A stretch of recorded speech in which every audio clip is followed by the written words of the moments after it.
I need to just get baked.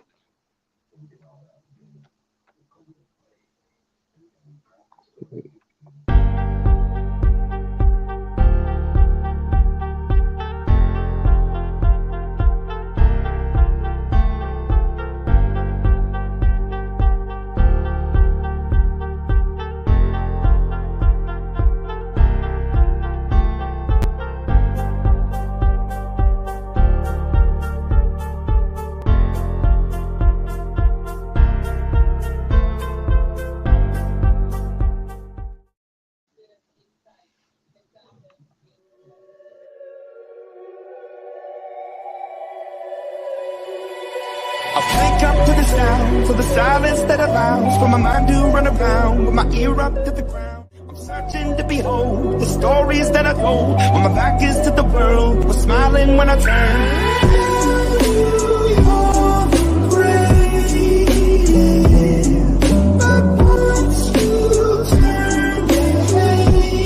Just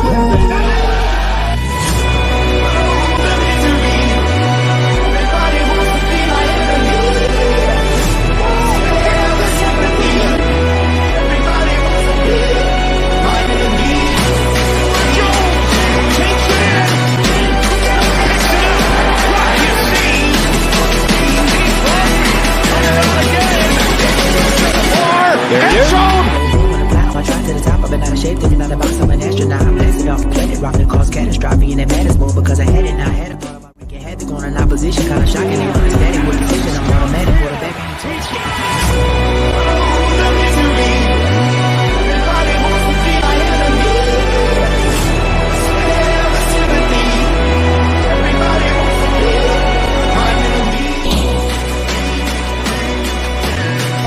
Death Star.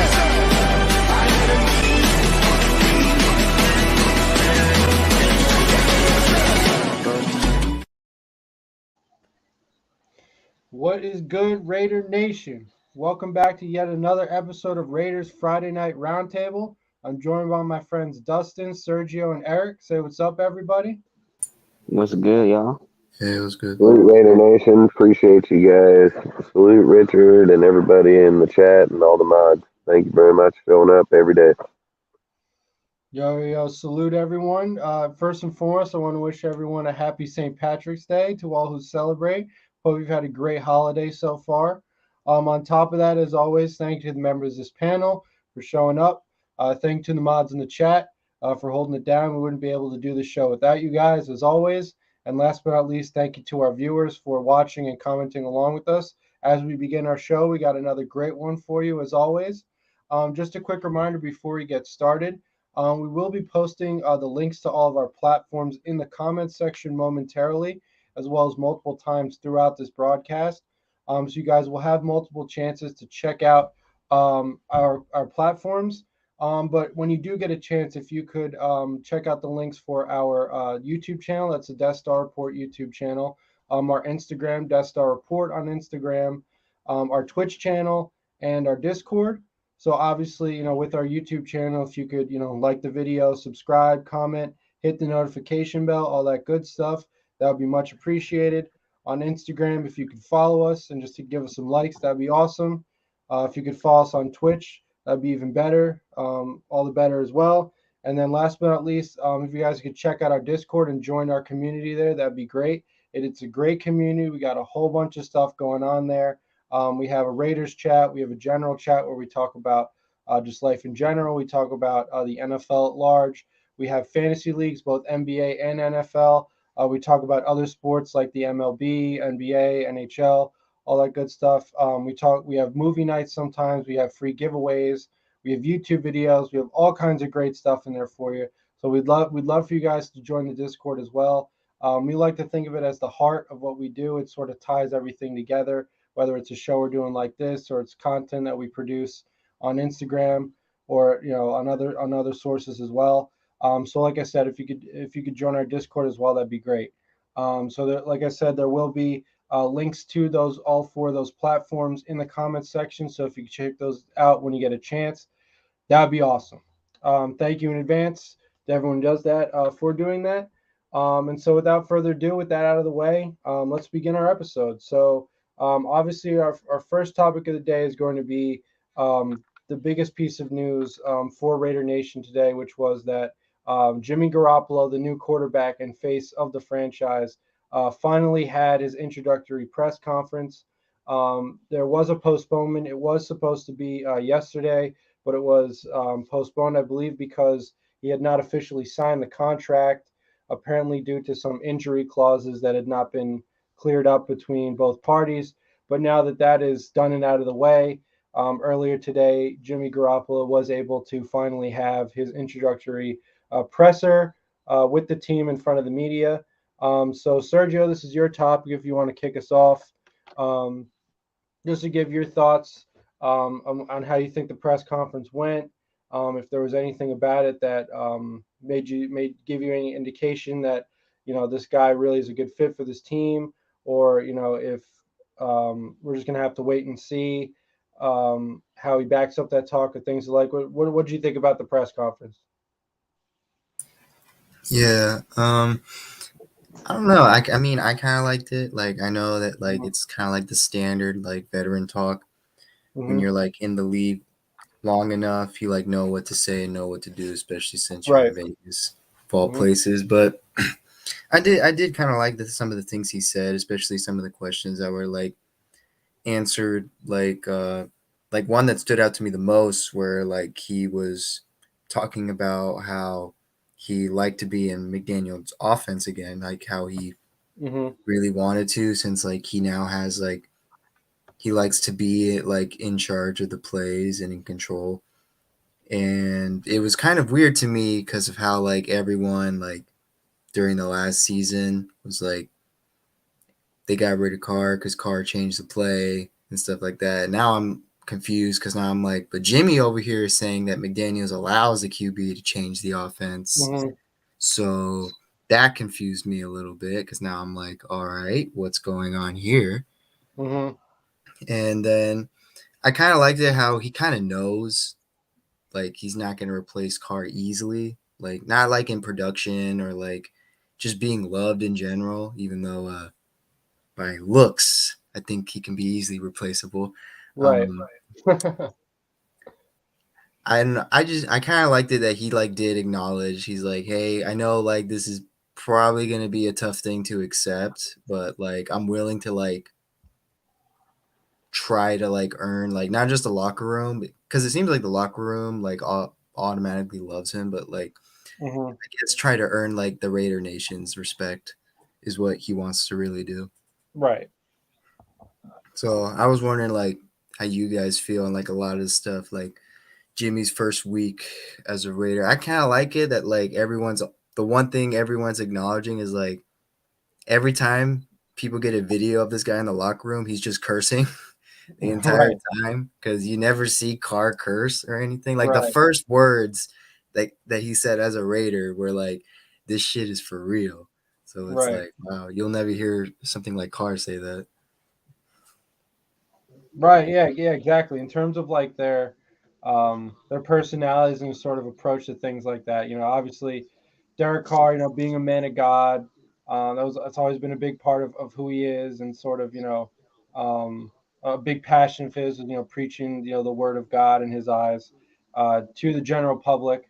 So that's so in a way it's sort of a 180 in terms of the personality we have at quarterback. I mean, obviously there was that sort of viral famous video of Jimmy G immediately after beating the 49ers in in Green Bay in the playoffs last year. He said, "F the Packers," expletive the Packers. So, like you said, Sergio, I mean, obviously we're not going to get something like that out of Derek Carr in terms of cursing, but on a deeper level, you You could know, he'd argue. have to win in the playoffs first to say that.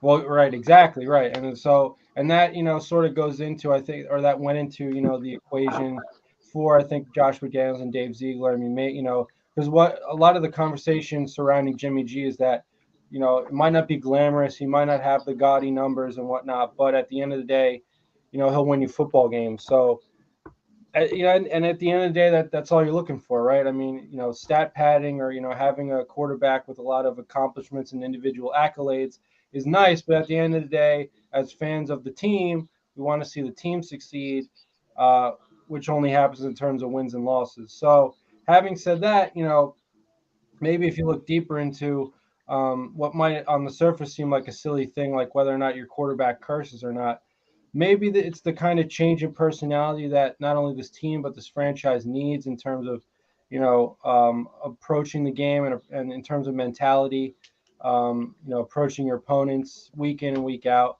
So I don't We know. went we went from we went from getting preached by a pastor every Sunday to watching a porn star every Sunday.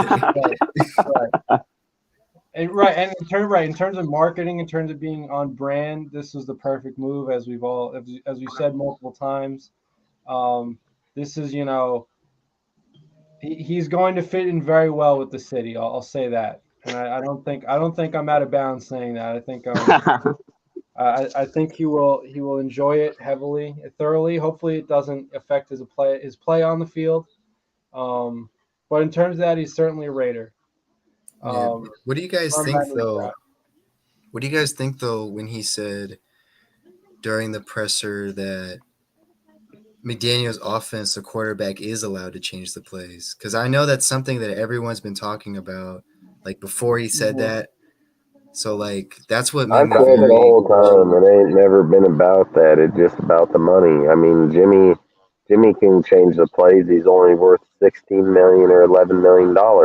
Carr's worth Right. $40 million. Like the whole narrative of him being able to change plays. I'm pretty sure he never told him he couldn't change plays like to that. But Jimmy even said it in the presser himself. He said that I haven't played in Josh's system for a long time, and he changes his offense all the time, dude. So even he said it was going to take him time to even get back within the offensive Josh's, and then having Dorsett. Because I think he played with Dorsett. He didn't play with Myers, I don't think. So, and then long story short, like I say, I don't. It was the money, man. So I don't think it was ever. It's a narrative. I think people are just saying. I've said the whole time, $40 million, and this guy gonna cost you 16 on there, 11 million on the books. So I mean, you can probably do backflips for all Josh gives shit about now. I mean, you can't fix your team if you don't have the money to be able to move it around. I mean, you can't go look at it. Look at it like this. People sit here and keep saying like they're not making moves. They're not picking up the people. They're not doing this. They're not doing that. I mean, they've already picked up what 5, 6 people. They still got $28 million, $23 million on the books there. They got 12 draft picks. I mean, these guys they're doing plenty, dude. I mean, it's like I say, 62 people on the roster. You have to have 80, 85, 80 to 82. So I mean, and then your other, your camp players. So I mean, they're going to most definitely be picking up people. And like I said, with him being able to call plays, I don't think it was that Carr can never call plays. I mean, he obviously called the one in Seattle. He called multiple afterwards. So I don't know about all that. I mean, I've heard Carr audible numerous times on the field in all games throughout the whole year. So I don't know. I know, Yeah. but it's just that narrative how like a lot of people are saying like McDaniel's got rid of Carr because he changed the play, Yeah, but and maybe then Josh sat down with with Jimmy before that presser and tell him to bring it up. Why would he bring it up? Why would he bring it up? Why would you emphasize on something that has no point in emphasizing on? You know what I mean? Like it has 0 point in it. Shanahan's play allows you to change plays. I mean, anybody's playbook allows you to change plays. It's not like you can just go out there and be like, "Well, that's it." You that know is what I one mean? thing. Like, That is one thing I can say. I am very interested for Jimmy because Carr has opened up that like he's just gonna do whatever the coach tells him. I mean, I've seen videos where Jimmy straight up cursed out Shanahan like, "Yo, your effing plays suck, man." Wow. Wow. And he said that I remember he said that like beginning of the year. Like this year? I think either this year or last year. Oh wow. I Well, we need remember that. because I remember he was like in like Everybody's gonna have heated moments in sports, especially if you're a good team losing to a bad team. I mean, that's just nature. I mean, to yell at somebody or to get mad at them, I don't think it's uncommon in sports. I mean, a lot of people, teammates get pissed off at each other.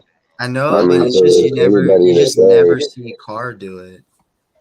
I mean, Carr Right. just does it differently, and just because he doesn't yell at the coach doesn't mean anything. Just because he believes in God, don't make him a bad person. I mean, just because he sits there and don't say the F word or shit or this or that, he's still the 32nd all time passing quarterback in the whole NFL right now, and he's only 30 years old. You know what I mean? Like, he doesn't have to fit other people's mold or criteria. He does what he needs to do, and he's going to do it over there in the Saints. And Josh McDaniels and Ziegler better hope to God that Jimmy or whoever the fucking backup quarterback going to be is going to do better, because Derek gonna go over there and win that fucking division, and then what? Like then fucking what? Well, he goes to his fucking first playoff game and wins over there. Like Right. that's the whole entire thing. Like it's gonna be a whole big thing if we get over here, get all this, and mold it to their liking and fucking lose. Like then you're just gonna be like fucking Raiders are just destined to lose. Period.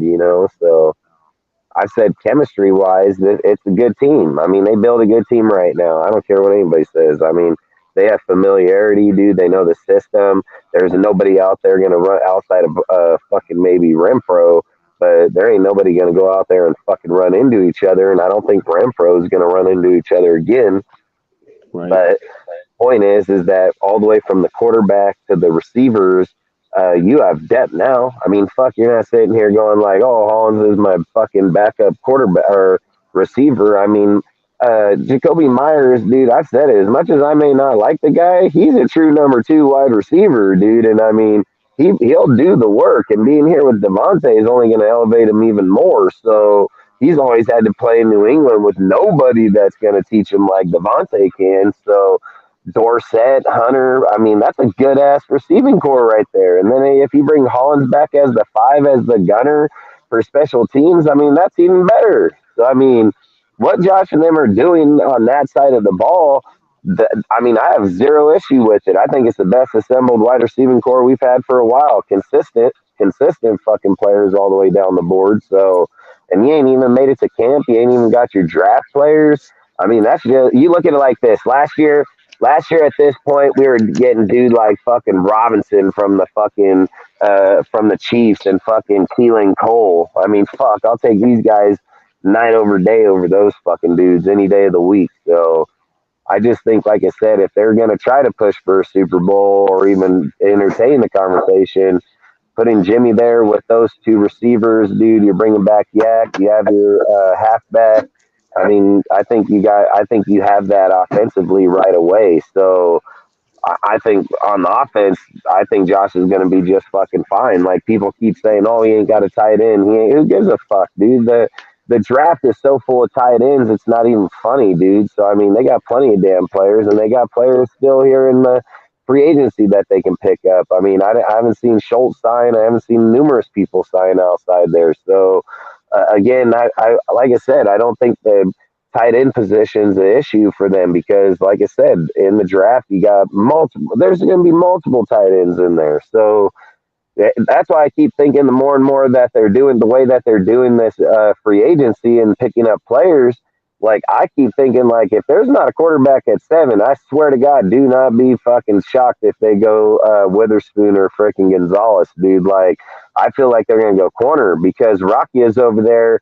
Rakia was rated the fifth best lockdown corner in all football last year, and he's over there entertaining conversations with the fucking Ravens. You know what I mean? Like, I think that they're going to go corner in this motherfucker for sure. Like, you got to get a person that locks down that position for a while and not be entertaining. Dude, we just gave up draft pick and traded to get that fool over here, and we ain't. I mean, he obviously wants way more money, and we're going to try to offer him. So I don't know. I think like say you should go, but I mean, they ain't even started or finished the free agency or the draft. So I mean, they got a long ways to go, and they got a lot of moves to still make, and they have the pieces to make it too. So, like I said, I like what they're doing in my opinion, man. So Yeah, I mean, the past week, I don't know how many arguments that I've just been stuck in or I've seen just from this Raiders fan base, just because of the first week of, not even the first week, the first like 3 days of free agency, where like everyone just like says like Ziegler is like the embodiment of Satan himself. What? yeah, but they're just dumb as hell because look at it like this: he comes All in here at $43 because he's million, not signing these right? big He name comes. players. Yeah, he comes in at 43 million. He signs Garoppolo. He signs five other people behind him. Two good receivers that we most definitely needed receiver depth. I like the linebacker. Like I said, he's just another Perryman, just the same player, just cheaper and younger. And fucking, and if we get dude from Miami, Miami, gonna be a good. The safety's a good fucking pickup, and they still got 23 million fucking dollars. Like that safety dude, he just started last year, and he's actually produced at a pretty damn high level. And we got him for 2 year, 12 million at 6 million a year. So he's most definitely gonna come in and start. You got fucking dude from the Steelers. He's gonna fucking start. He already said in the presser that they want him to be the green dot fucking linebacker. So I mean, I said the whole time in the season, I said they're going to go with young players for low money between $5 and $10 million so they can build back the team the way that they need to. They got six people already on the board, and motherfuckers talking about, oh, they're not signing nobody. No, they ain't signing nobody. You just want to hear. That's the problem, dude. Like I said the whole time, they don't give a fuck about big name people, dude. Like they don't. And if you've noticed, dude, like they've allowed every player here and Foster, everybody that they're just allowing them to go talk to other people because And they're going to entertain where their price is. and They're they're going to not give them one, getting and then they're going to say, "You want to be here? You can. If not, oh well." the contracts they want, or no one signed them yet. Well, that's what I'm saying. I mean, where was Foster over there in the Bengals, dude? Fucking. Then you got fucking Rocky over in the Ravens. So multiple people just moving around here, but which is fine. I mean, I don't really give a fuck. I mean, people sit here and they're like, Andrew Billings, he went over there to Mitt. They got fucking Matthew Butler that they just drafted, bro. Like, Plus, I I don't even understand. said, And they got Neil Farrell too right there. I don't get why people are sitting here crying about shit, dude. Like, and people they got got the mad when players and they will signed add the players Tillery. as they go. And people got mad when they signed Tillery, and I even pointed out. I mean, Tillery had the same stats as Andrew Billings, and he had less starts and less snaps. So I'm guessing that was a much better pickup than getting Billings.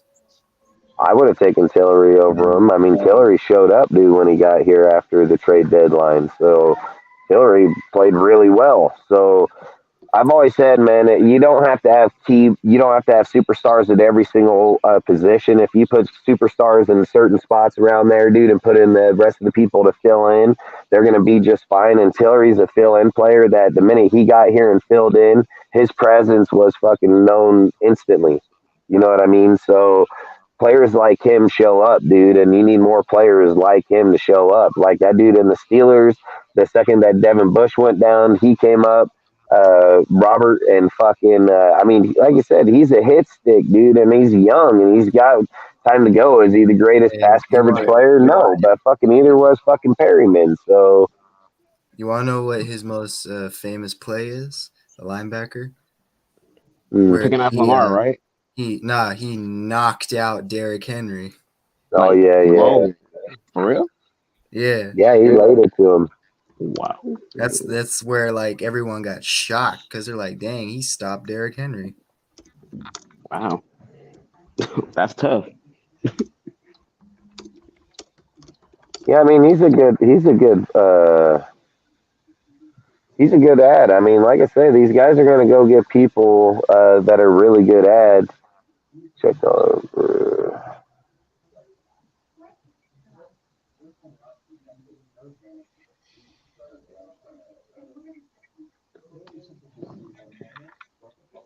My one issue right now, God, going back. I swear my woman straight lost a fucking. I swear. just bought her fucking ring for her anniversary, and she fucking lost the damn awful out of that fucking. I swear, man. Congrats on the anniversary, though. Yeah, Congrats. perfect. What's up, man? Can't believe that, man. A fucking $1,000 fucking opal one just disappears, and then that thing was like $3,000-4,000 for the ring, and then they're like, oh, we won't. That's the only part of the ring they don't fucking do. It's just, Oh god. Speaking of rings, look who showed up. Yeah, exactly. The troll. too. Casey. Just ignore him. My one thing, just sort of going back. Oh, Hefe, you're saying. Yeah, my one thing I'm worried about now is, going back to what you guys were just saying about, Jacoby Myers and Jerry Tillery. Just last year, both of them had signature plays in games that involved us. And those signature plays were not good at all. I mean, with Jacoby Myers, you had the inexplicably dumb Stanford band like play. And then with Jerry Tillery, you had the equally inexplicably dumb uh, hitting the ball out of the hand of whoever it was Baker, whatever it was that caused a penalty, which led to in part that wasn't the total reason for the loss, but it led to the comeback victory for the Rams against us. So football's a game of inches, right? It comes down to a bunch of close plays a lot of times. And if you're going to battle with guys at key positions who have a history like that, I don't know, because honestly, when I saw the Jerry Tillery signing in particular, the first thing that came to my head was that. I mean, should it have Yeah, been? but I mean, I can say Renfro running into Devontae in the beginning of the season. I can say Waller running into Renfro. I mean, that was, or Waller jumping in front of Devontae fucking to take the ball that could have went for a touchdown. I mean, I can name out 1,000 fucking plays that had just as much substantial difference in it as they did. I will say I mean, though, like I said, it is a game of inches, but it's also a game of 17 games, dude, for fucking 60 minutes. I mean, I can go out there and find. I bet you I can find 1,000 plays that have fucking that same outcome of different with a different result. We just pick. You're just choosing the game and the result because I almost think that Waller one was in that game, but I don't think it was in that game. It was the next game when it had, or was it in that game? Because no, it was in the next game it happened in, where he dove in front of Devontae when he had that touchdown in the wide open field. Here's why I'm not selectively choosing those because of a bias or anything like that. It's 100%. Those two plays, there are mistakes like you drop a pass, you throw an interception, you run into your own teammate when you're trying to make the game-winning drive. The two plays that Jacoby Myers and Jerry He Tillery ran into the play because he didn't know the playbook. It wasn't because he was trying. He didn't know the playbook. That was supposed to go to a different dude. I mean, that's why that happened, because he didn't know the play. Here's the thing. With those kinds of mistakes, the football IQ has to be questioned. The Jerry Tillery slapping the ball out of hands, that was excessive. Should it have been an unsportsmanlike conduct to erase the sack that Max Crosby had? No, but it was still going to be a penalty, and there was no need for it. Jacoby Myers, the game is tied. What are you doing? Trying to, it's not like you're losing. There's no. Yeah, he wasn't on our team when he did it, so as long as it don't happen here. But now he is on our team. That's my point. Well, like I said, as long as and again, dude, he's played for the NFL for 5 years. It's the first time something like that's happened with him. So I mean, everybody has fuck ups in their life. I mean, and I mean, everybody knows he did it, so it's not nothing he's going to hide from. But again, in 5 years, if that's the worst outcome, we're going to say, "Oh, I like those odds." And Tillery smacking a ball out of his hands. I mean, I've seen Aaron Donald smack people across the head with helmets. I mean, I've seen fucking Myles Garrett, dude, fucking slap down the fuck quarterback, dude. I mean, I've seen a lot worse, dude, than fucking dude get pissed off and slap a ball out of someone's hand. So I just think like everybody has anger and everybody has bills, and I mean, Illuminor fucking caused big plays in the very beginning of the season, you know. So they brought all these fucking guys back, and I think Tillery's a good player for our team. He's a good player. So I mean, outside of that play, I mean, fuck, he's a good ad for sure by a mile.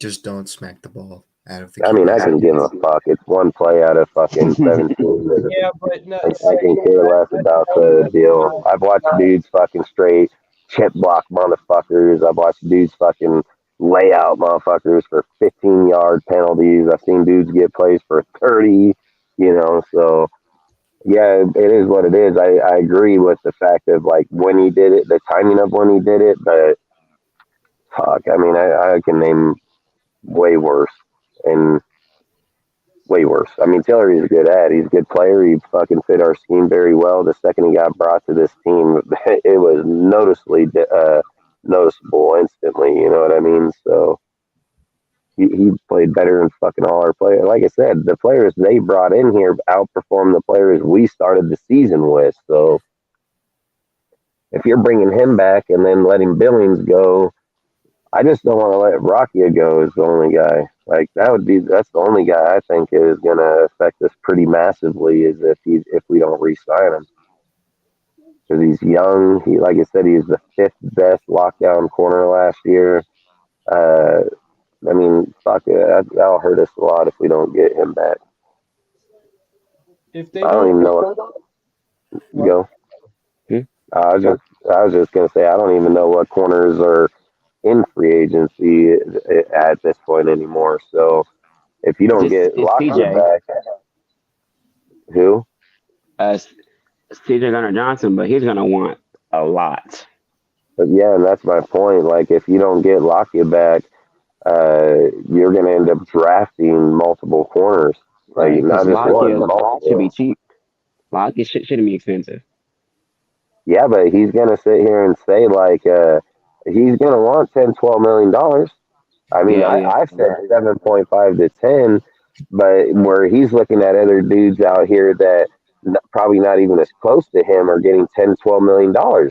So I can see where he's going to be like, well, hey, like I said, he can look it up. He was the fifth best lockdown corner last year, dude. So he's going to most definitely want to make more money than a motherfucker that can't even play, you know? So and then, like I said, that kind of shit's gonna hurt us because they're not gonna want to fucking devote to an individual that much money. You know, there were multiple guys out there right now we could have went and got that did have familiarity within the system. And I mean, like people said, oh, Bradbury, I thought it was the worst fucking guy he could have picked up. He didn't even do good with him. But just saying at him, he's getting 13. You know what I mean? Then you got Gilmore goes to the Cowboys. He's getting in the same like Lockett is going to want to get his money, man. So I can just see he's going to want to be around 10, 12 million. And I think the Raiders are going to want to sign him for around 7 to 5. And then if you look at Sutton, what did Sutton get? He got 10 and he was Right. getting 4.8. Then you look at Jacoby Myers. What was he? He was getting 4.8 with the or with the Patriots, and I think we're paying him somewhere between 7 and 9 right now. So until his injury, I mean, fuck, he was the only one doing good on that side with the corners, man. Like I don't know, he's gonna that one's gonna hurt, man. I'm telling you, it's gonna hurt if we don't get him back. So Yeah, and honestly, you know, if they don't re-sign him, I can't help but wonder what was the point. I mean, you gave up Yannick, who had 10 sacks last year, um, for a guy who's on an expiring contract, just to not bring him back. I mean, to me, it just adds to like the head scratchingness of it all. Like what? it was just for the money. I That mean, was the main purpose of that trade. Getting off 11 million or 13 million is what we owed Yannick. We only gave up like two or three for fucking for Yasin, so it was just getting the money.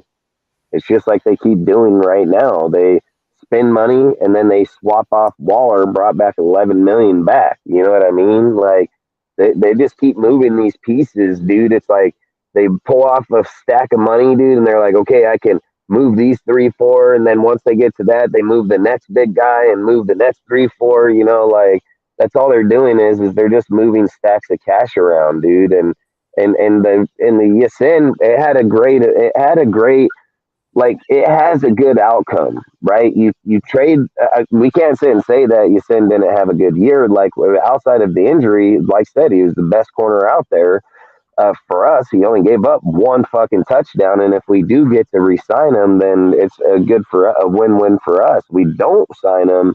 That's the downfall to that deal. I mean, I would say agree with you at that point 100% that it's just a waste. But at the same time, I'm not. I would see like Ziegler would say, like, say if he goes at 7, because look, people keep saying like, oh, they're gonna go D in. They're gonna nah. I have a hard feeling that they're gonna do that, dude. Because why would they put 17.5 million into Chandler just to piss on him, dude? And they have to pay him. They have to pay him, so he's playing. And so I don't see that happening. I would think, like I said, if you're looking at some a spot that could be solidified, is look at the linebackers that they're bringing in. So I don't think linebacker is going to be a huge ass need right away again. Cornerback is the only spot they have not brought in. Like cornerback is not.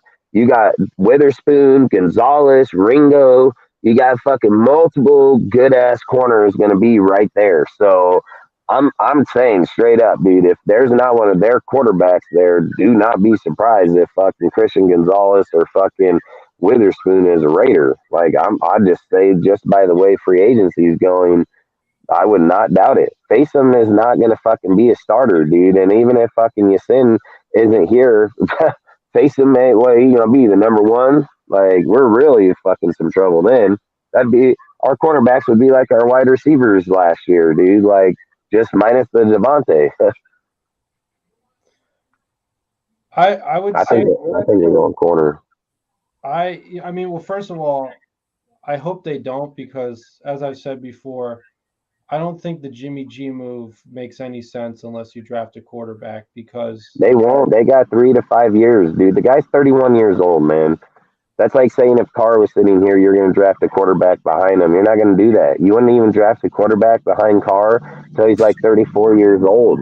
34 to 37 would be the time that you would develop a quarterback. And if Jimmy's in here and it was me, the reality of you trying to get a quarterback next year, it's not going to happen. You're going to build up right now to go win games. Like you're not trying to go in here and tank out. The idea would be is like the year afterwards would probably be the ideal. So like in the Archie Manning draft, then try to draft a player. But you draft a guy now, you're still in him for 3 years. So the only guy that would really make sense would be Richardson. And fuck that, I'm not trying to pick him at 7. I'd rather have Christers, or I'd rather have Gonzalez. I mean, that's where it's going to come down. And then what are you going to say, Hooker? Like you're going to take Hooker and the second or second? I mean, fuck, there's still Henry Tutu adds a bigger need to our team. Like, that's why I'm saying quarterback. If we're taking quarterback, that fool's name is going to be like Stenson Bennett, fucking dude Jake from fucking Fresno. It's going to be a dude of that caliber because he ain't going to come off the board until like, I bet like round between, I would say like 4 and 5. Like, cause, well, 3 because you have, no, you're not going to do it in 3 either. Why would you? I don't know. 3 can get tricky. So the third round can get tricky because you got 2/3. So you could take a quarterback in that third. But first and second with Jimmy, why would you waste your pick there? Like, you wouldn't. You would solidify it with an actual starter. You're not going to get a dude that's sitting on the bench for multiple years there. So 7 is going to be a fucking DN or a fucking cornerback. Mark that shit. Like, I'll bet anything I own that's what it's going to be, dude, because Jimmy changes the whole outcome of the way the draft goes, dude. Like, Jimmy is now going to be your starter. They're going to get a guy that replaces fucking Stenham, fucking Jared Stenham, and that dude's going to be like through 3 and 5. I bet anything. It's going to be between round 3 and 5. We got 2 3s and fucking 3 5s. It's going to be in there somewhere. for sure. Because if you take a quarterback at 7, it's a dead pick. It's a dead pick. No, you can't even use the motherfucker.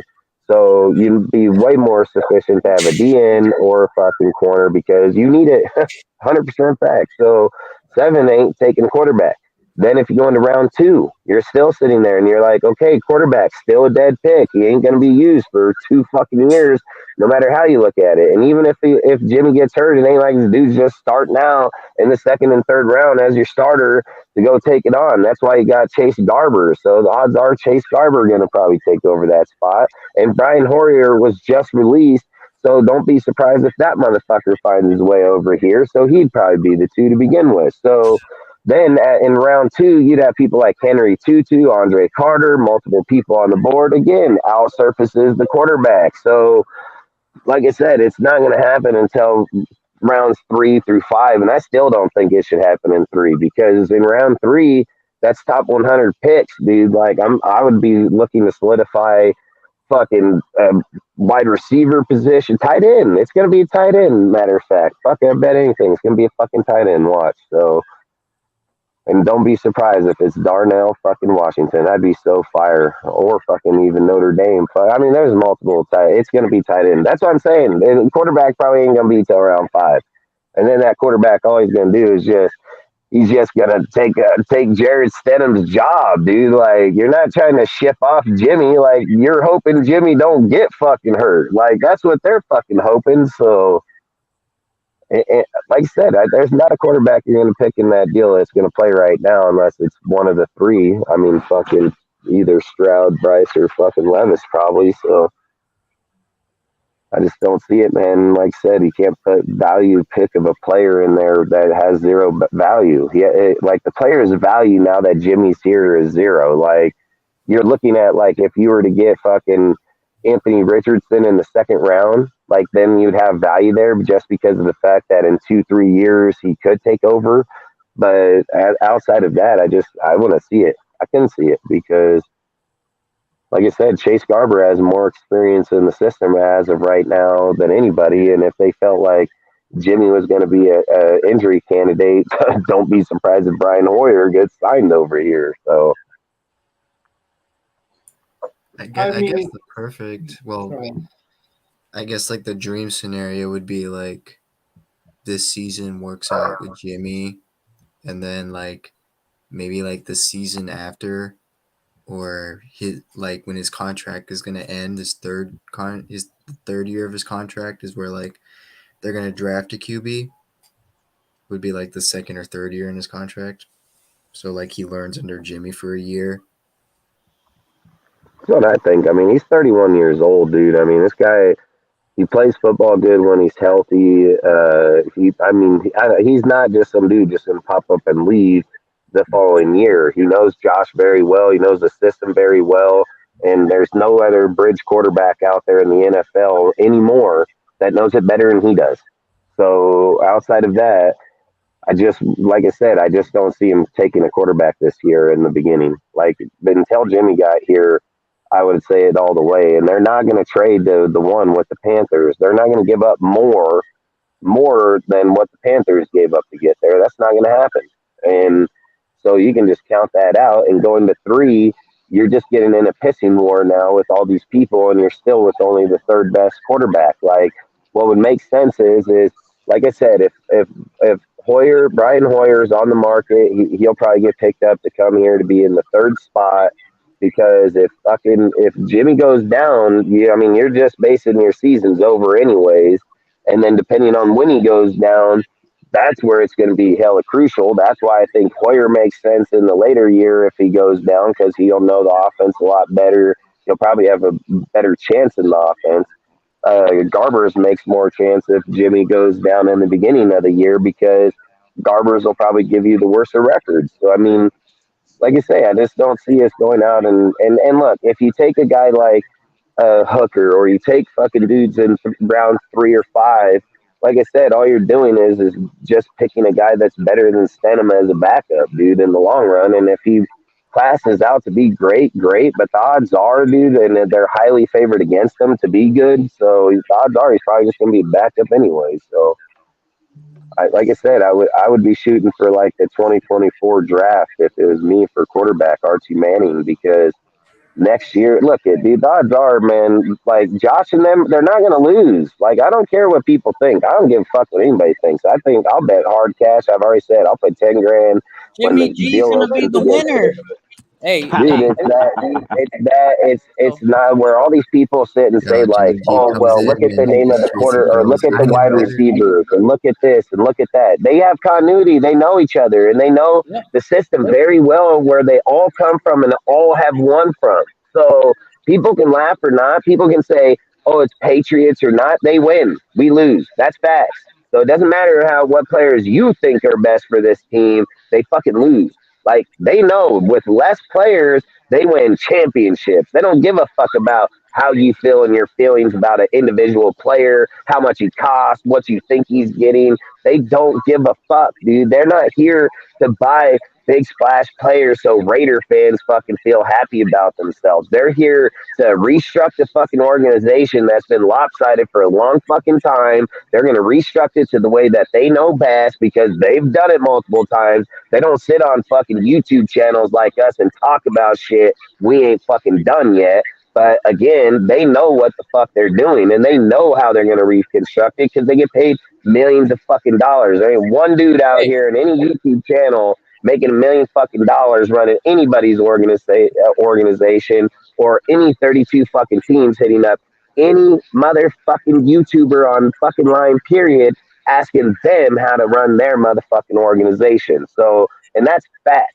So, outside of that, it's just opinion. And then for them, like you said, you can just see the writing on the wall by a mile. They already restructured it the way that they've wanted. They've went and moved off players where other people think like those are good. They don't fucking think so. You don't think if that motherfucker thought he was good, he would stay? You don't. What do you think? He's just like, well, you're good. Throw him in the garbage. No, no. He's like, well, you're good. I'm gonna get drafted out of you because you're depleting. You haven't played in the last 2 fucking years. I'm not a your delusional fan attitude, because I have motherfucker. no fucking bias to you. That's exactly what he's Yep. saying. I have zero bias to you. I don't fucking suck your dick. I'm not here to suck your fucking dick. On this fucking log that I printed out on the computer, it says that over 2 fucking years, you've produced one fucking season and you ain't been here for a fucking season. And So then and if then history Yeah. repeats itself, it says Fuck that you're you, gonna Wally. decline Shut as up. time goes forward. So I'm gonna get the fuck out from underneath you. Like that's what good GMs fucking do. Like they don't sit there and say, "Oh, your name's Waller. Oh, you're for the Ray. Oh, let me fucking suck your dick in the bathroom and keep you on my team when you don't even fucking play the game." Oh, how come Waller didn't go for a first? How come Waller didn't? Because he didn't fucking play. That's why he didn't get a first. The motherfucker didn't play. Like you don't get first pick because you dick riding him out here in the fucking public on him. Like this dude gets paid millions of dollars to sit there and evaluate that motherfucker, and he evaluated him just like I've said. He in the 8 weeks that that motherfucker was off, he went to his woman shit, doing rap fucking music, fucking all this bullshit. What happened? He come back, he run into his own players. Therefore, shows Ziegler in those 8 weeks, you were studying your fucking book, motherfucker. Like you shouldn't do shit like that.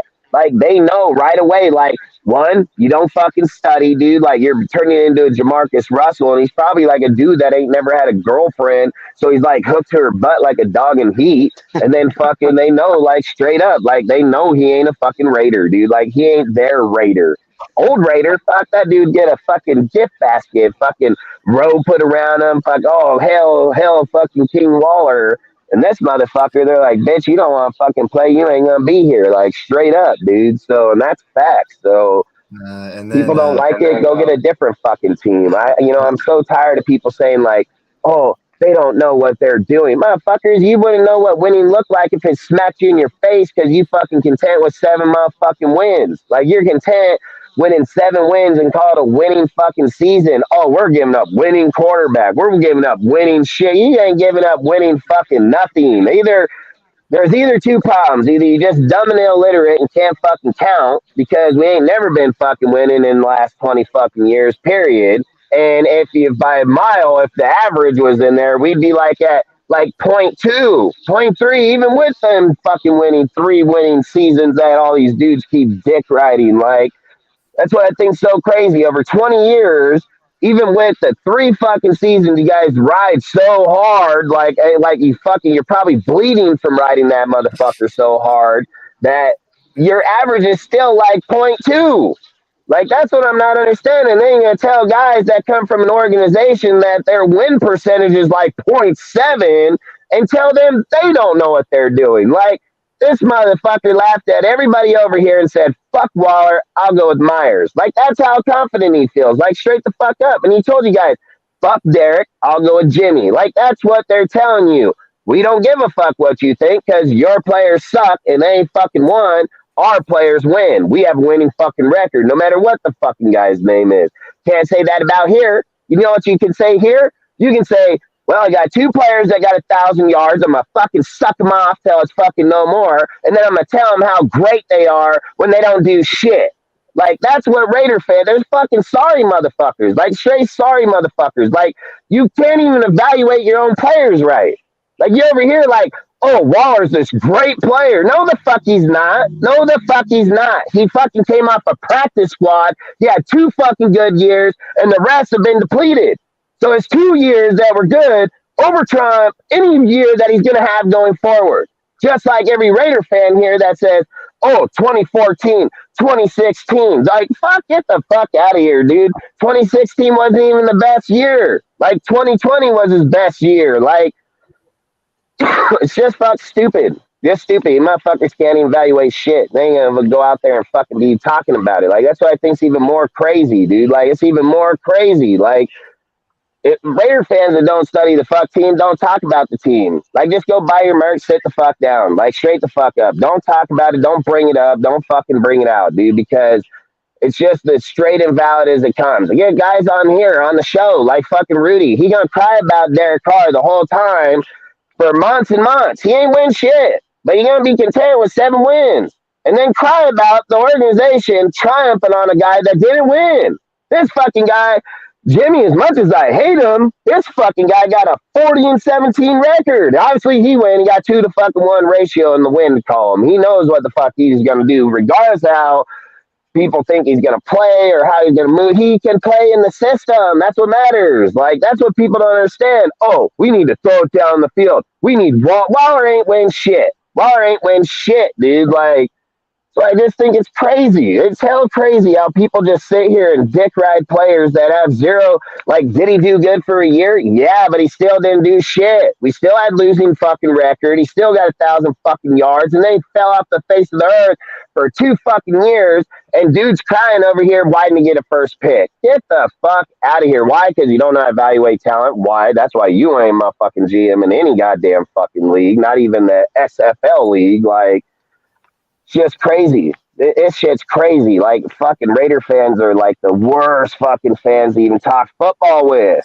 Like, straight up. It's not just when it comes to that Waller situation, it's not just Raiders fans.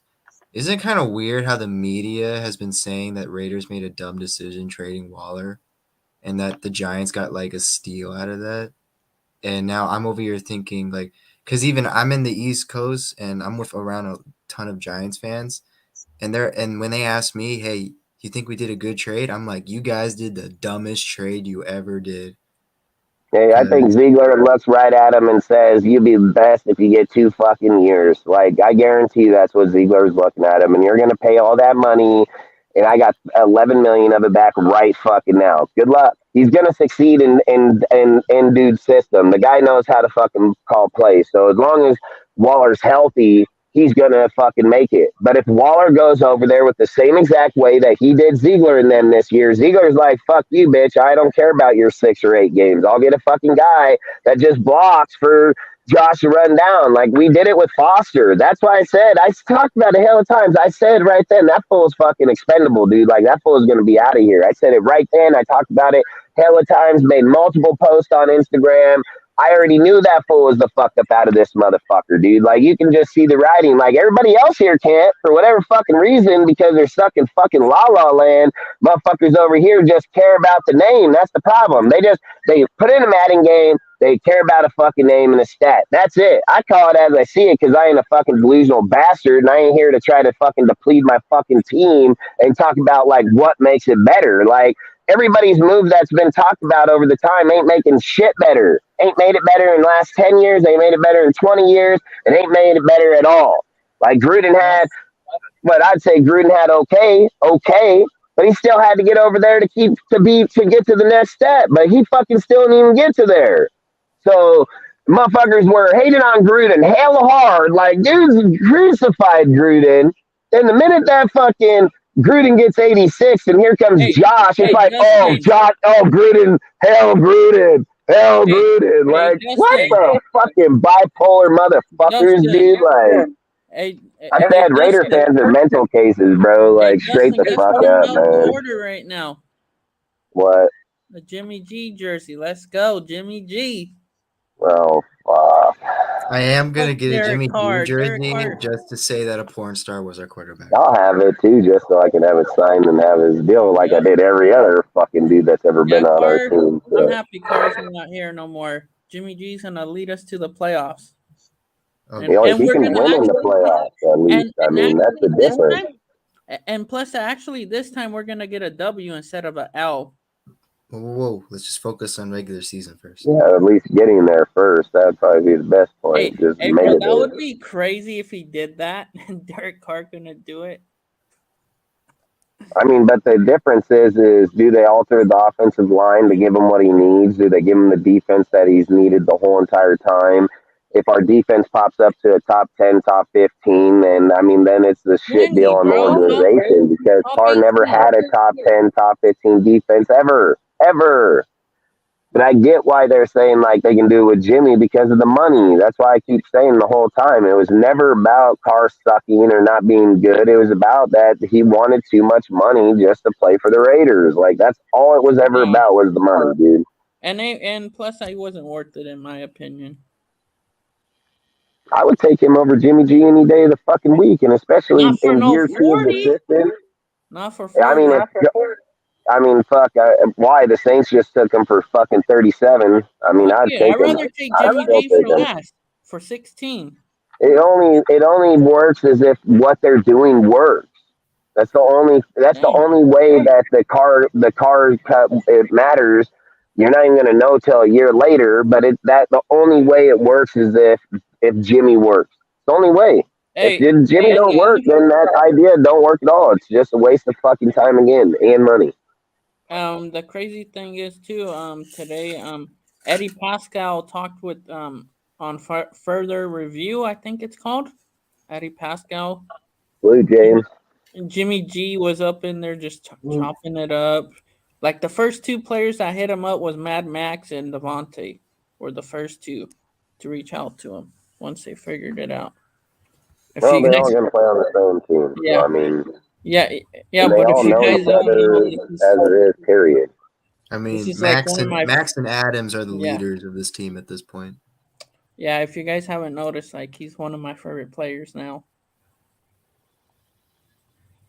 and Who? I'm like one of the bunch that stick up Period. for him.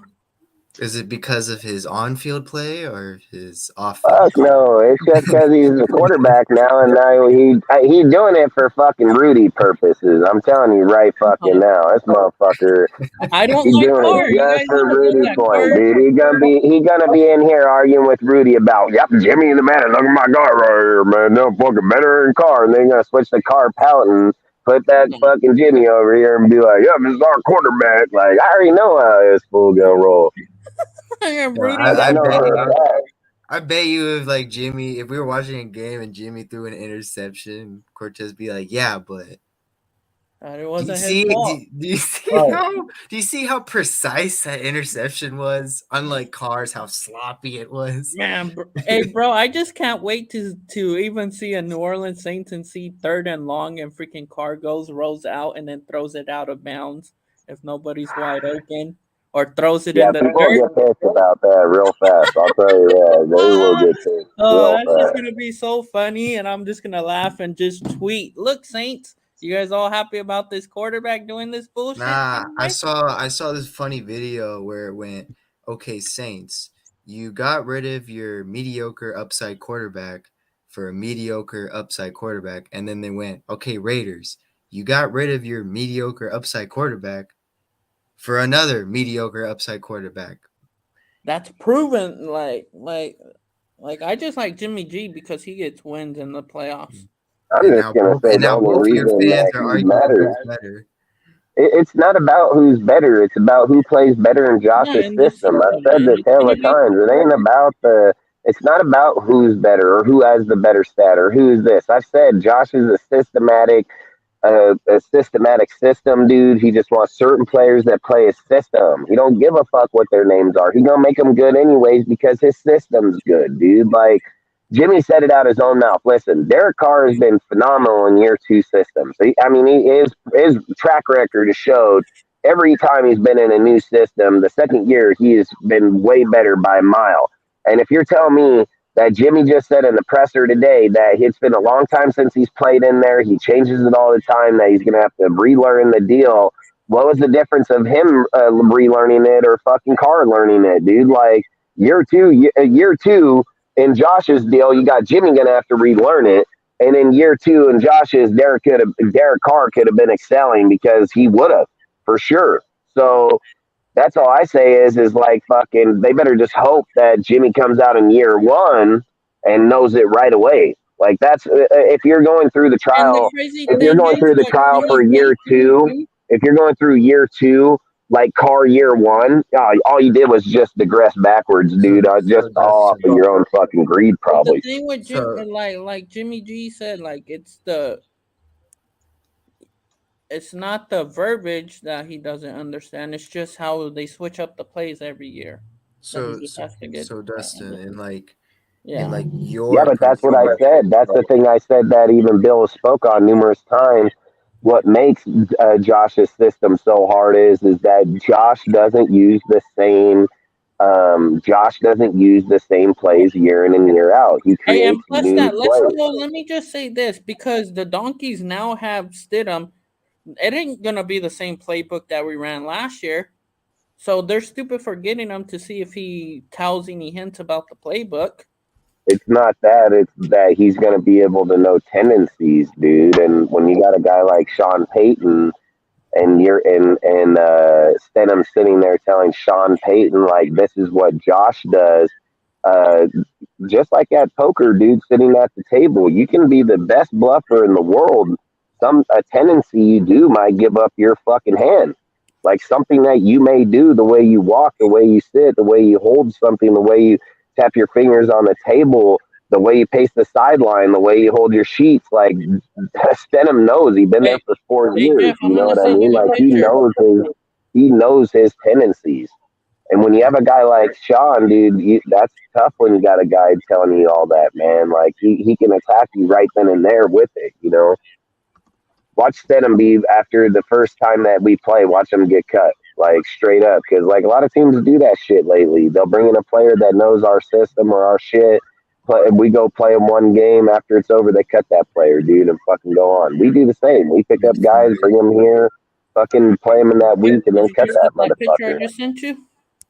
The So Discord. Dustin, so Yeah, bro. Dustin, See if you could Yeah. pull it up to show everybody. in All right, in hold your on. personal perspective, since it's also Jimmy G's first year with McDaniel's playbook again, do you think he'll have either the same production, worse or better production than Carr did in his first year?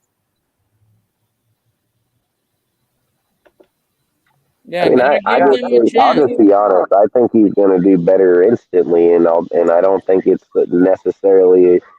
I don't think he necessarily has to just hit the playbook out of the park. So look, one, he's familiar with it right off the get go. Then, even though he's not familiar with Jacoby, he's still from the system that he was raised from. And then same with who's that? That's That's Jimmy Jimmy. G in the stadium. He finally went to Uh, the stadium. I swear to God, Yeah, this he dude said is he was going to a worse. tour after that. And then you got Dorsett that's familiar with the system now. You have And played Renfro with that's them. familiar with it. Jacobs, that is. Devontae. So I think like Jimmy's going to have a better running start than Carr did. So I'm going to say yes, he's going to have a better start just off those alone. His offense knows the offense, like straight up. So I mean, a lot of times calling out in second halves, it has to do with the team too, man. I mean, if anybody listened to Carr on the stage after that, when he took those 2 weeks at the end of the season and he did his church shit, like he made a few sarcastic fucking remarks in there where when he was like God, talking about God and having people in certain places, and he said something like sarcastically like, Hey, did you "How come guys that know? player wasn't in that spot?" And he was like, "Because he ran the wrong route." You know what I mean? Like straight up. So like I say, I mean, I don't know, man. There's a lot to it. So I think this year with Hey, Jimmy, this he's thing just real gonna have quick. more continuity within the So, system, in my so opinion. real quick, guys. No, so salute everyone. By the way, happy Friday. Salute, man. Yeah, salute, bro. to everybody. Yeah, Hey, we look. made it. We made it to You the know end I of got the a week. rocket green. No, so what I think is, so Jimmy should do better than Carr in this system, right? He has some familiarity, and yes, Josh's offense changes year to year, and it's very complicated, but he should do better. I don't think that he'll do better though, numbers wise, for the following reason. Bless you. Bless you. Bless you.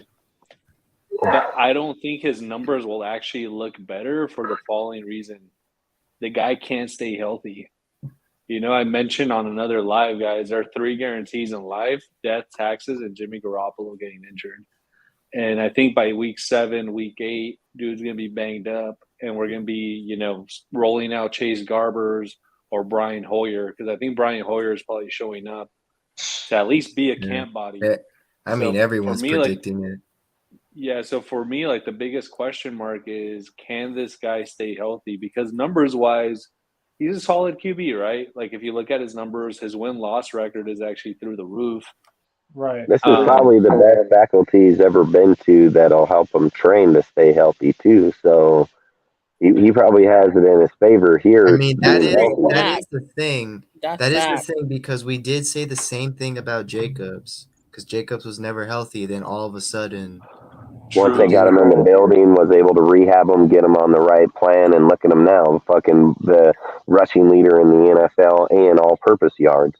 I'm not gonna say it's a guarantee with Jimmy.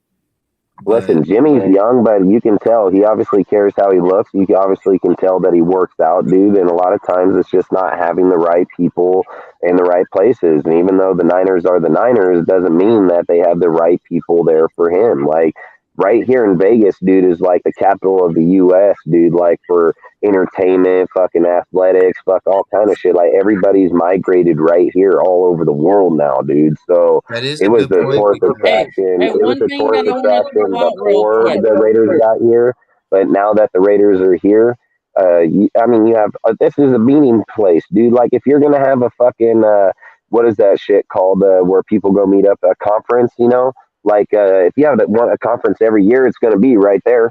You know what I mean? Like that's the easiest place to go. Hotels, entertainment, people, venue. Like it's not like it was before they got there. That shit, like I said, I think Jimmy is going to have his best chance of staying healthy here for sure. By a mile. It is a good point, because there has been a lot of talks with Niner fans and even the media that Shanahan has trouble, especially Shanahan's regime has this weird trouble of keeping their players healthy. Because ever since he showed up, their players would randomly just fall like flies. But stats, if I could jump in real quick. Remember last year when I forget who was saying this, but apparently what's his name? Like Josh was running these players to the ground, right? Like he was like they were they were doing a lot of pad work. I mean the practices were really physical. Hopefully it's not the same for the QBs. But I hate how people say that shit, dude. Like, listen, there's a few things that I can't stand in the NFL is when a motherfucker cries about having to work. You're getting paid multi-millions of dollars, dude. Your work schedule now, imagine if it was back in 1980s, dude, 1990, and you brought up some bullshit like that. Like, your ass be running fucking 5 more miles, and you be running it while everybody else sitting here on the water hole drinking. Like, nowadays, dudes are like, oh, I had to be on the field for fucking 35 minutes today. Oh, I had to work a little longer. Like, well, I don't give a fuck. I don't give a fuck, dude. Like, I keep saying this. Look at what you work for $15 an hour. If you're an average person in the U.S., period, Right. for $15 an hour, 8 hours a day, dude, 40 hours a week, and this motherfucker crying that he getting paid $1 million, gotta be out there work for fucking 6 months out of the year. You So got work Dustin, fucking at 30 grand. You got to work out there for like what 30 years to even get $1 million. so Dustin, yeah, like I completely agree. Like Fucking these guys crying are ass motherfuckers. If some the, dude the, cried at me on and I owned a team said that, I'd fucking ask that motherfucker right then. Like there'd so be a these model right on that deal every day you walked into that gym. It would say you better showed up to fucking work today. Like straight the fuck up. If I gave you $151 million, you better fucking show the fuck up here sweating. Like you better show up here so going to. Dustin, no, so I agree, dude. I think that these guys are very much spoiled. I think these guys are very much like overpaid, especially if you just compare like the average American salary, right? The average American getting his ass up early in the morning, getting paid those 15, $17 an hour, getting shitty health care, shitty vision insurance, Oh, if they're shitty lucky, they dental. make 30 grand, 40 grand a year. They're lucky. Exactly. But that's why I think that there should be a shift. I think the NFLPA has way too much power. They already shortened the Yeah, but you're not practices gonna as it show up is. to Belichick shit and cry about that shit. If Belichick run your ass till week 17 in your fucking pads. And like Max said, it was Max that even brought it up, dude, in that podcast Yeah, where he he brought it said, up. like, who? Yeah, it was Max. Yeah, you're right. It was. He said in that podcast, dude, where they were like, yeah, he said, yeah, they were fucking working us, dude. He was like, they were working us, and he was like, and you would know if you didn't like football, like straight up. That came out of his own mouth. He said you would know if you didn't like football because you wouldn't want to work, dude. He is like, as much as I hated it, I love football and I worked right through it every day. Like that's the kind of people you want on your team. You don't want a So fucking dude Dustin, next to you, Max, crying about him having to work, dude. Like Max is like, bitch, I got to do it too, motherfucker. But I like doing it. If you don't so like Dustin, doing you it, know what don't get I the think? fuck on my team. Dude, so you know what I think, and this may be controversial here, but Dude, something if I've you been went to thinking. war and a guy said, if you went to war and I said, I'm gonna shoot that fucker, and you told me you weren't gonna shoot him, man, like you're not gonna be by my side, like straight the fuck up, like No, I straight feel you. up, you know. No, so this is something that I've actually been thinking about over the past couple of months. I actually think this might be actually controversial here, but I think that every contract in the NFL, remember, every contract should be incentive based. Like there should be a base salary, right? Like, hey, this is the minimum that you're going to make. But hey, if you're a pass rusher, you get paid X amount for number of sacks, pressures, tackles for loss. If you're a cornerback, passes defended, interceptions, safety, tackle, passes defended, etc. So you have all of these metrics, right? And you make these contracts very, very much heavy on the incentives, and that's what makes a guy go ahead and earn it. And you avoid situations in which you pay a guy and then all of a sudden he takes the back seat because he got paid. You guys remember Trent Brown? Like when we brought that guy here and he got paid and he played like 12 games for us?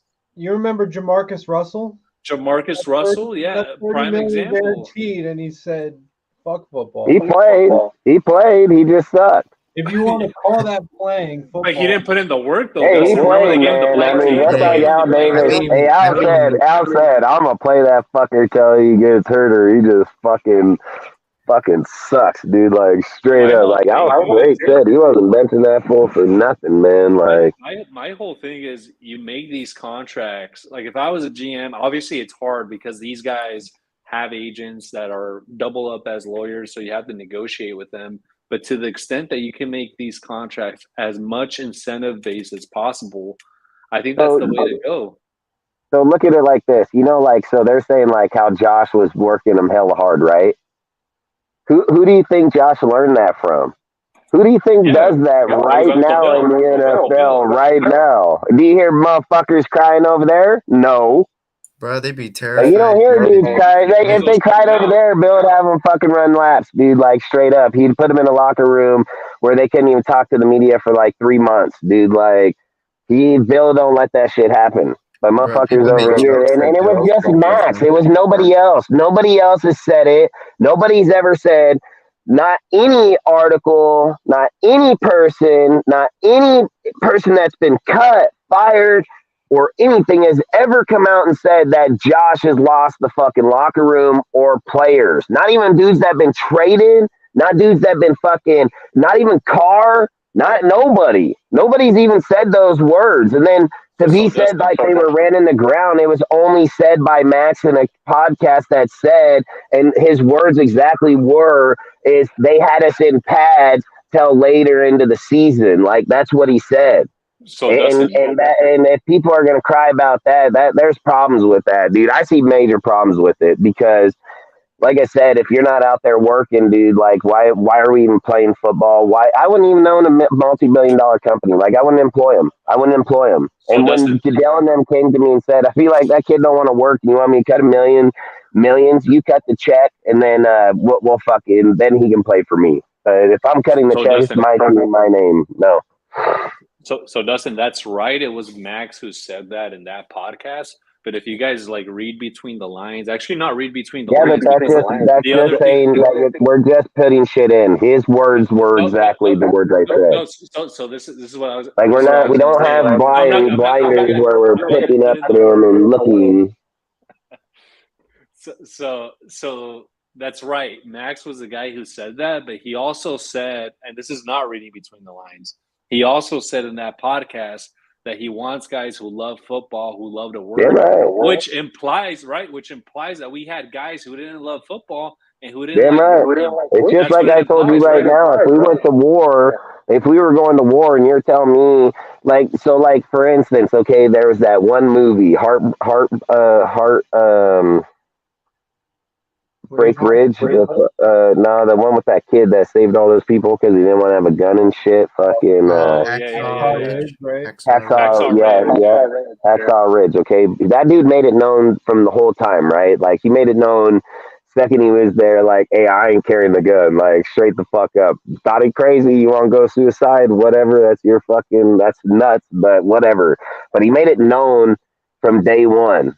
But like, if we're fucking getting out there, dude, and we're like, go through training, you're training, I'm training, fuck, some of us are training harder than others, dude, and we're on our way over there, and you just tell me like, hey man, I'm not gonna shoot the dude when he comes up because I don't know, fuck you, bitch, like straight up. And that's how Max feels to the guy next to him when I'm the one that's putting in all the fucking work and you're not gonna fucking put in the work, like, and then you're gonna cry to me about it. Like that's what the Patriots are trying to weed the fuck out, dude. And I say the Patriots, but Josh and Ziegler, like they're trying to weed out that mentality. What's wrong with that? There's nothing wrong with that. That's a winning mentality. That's what they know. Like they know, like, yeah, football is a boot camp, bro. Like my salary is $223 million to you motherfuckers, dude. Like that's 53 people. Like you're generational wealth, 53 motherfuckers, you're generational wealth for the rest of your lives, dude. And you're out here crying to me about having to work. And you wonder why you lose so many fucking games. And you wonder why you're not fucking good. And you wonder why the Patriots win so much, even when they don't got good players, because Bill makes them fucking work. Like straight up. You know why a lot of them probably don't work out as good when they go to other teams? Because they don't work like these motherfuckers do. Like they get over there, they're like, damn, bro, you don't gotta fucking I need that. Fuck yeah, be no sodas in the soda machine. Like, not just yeah, we be that. running laps for till 9 o'clock tonight. Like, they go to other teams, they get spoiled as fuck, dude. They're like, oh, this is crazy, you know? Dustin, so not just that, right? The traditional path that the Patriots is like the Patriots draft these players and then they don't get paid by New England. They get paid somewhere else, and that's when those guys coast.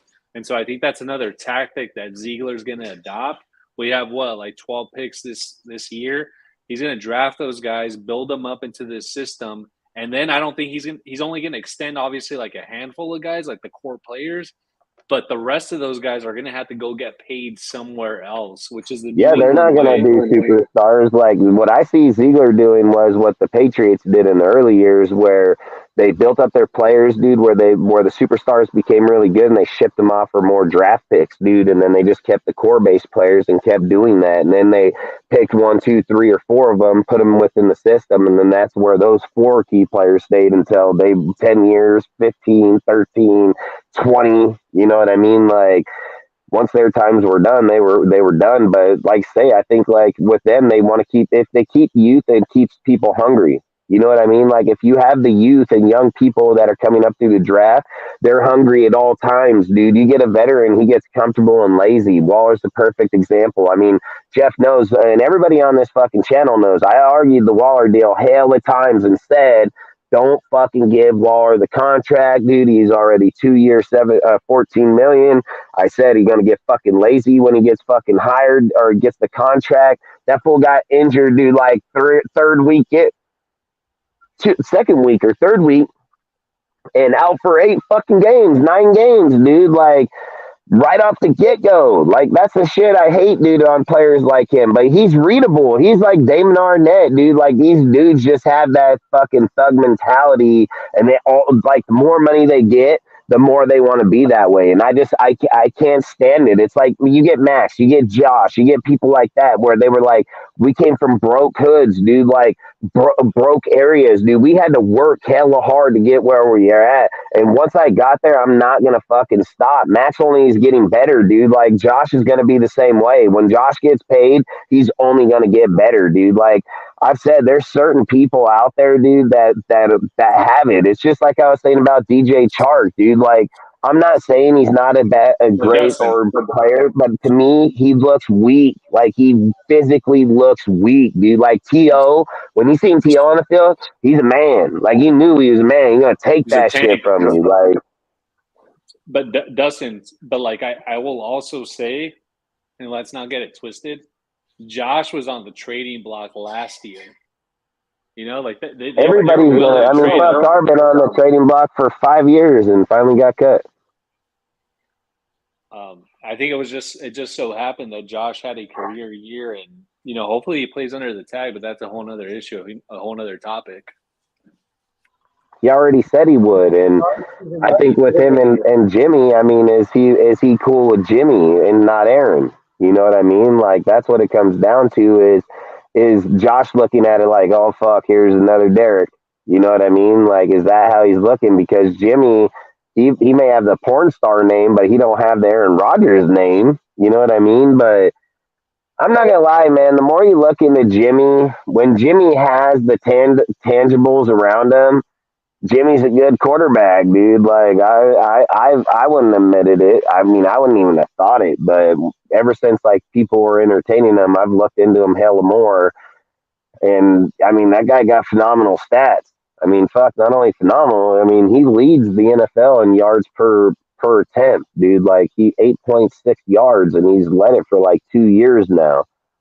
So when people want to say like, oh, he gets injured or he gets injured, but his stats are fucking still holding it as good as he is even injured.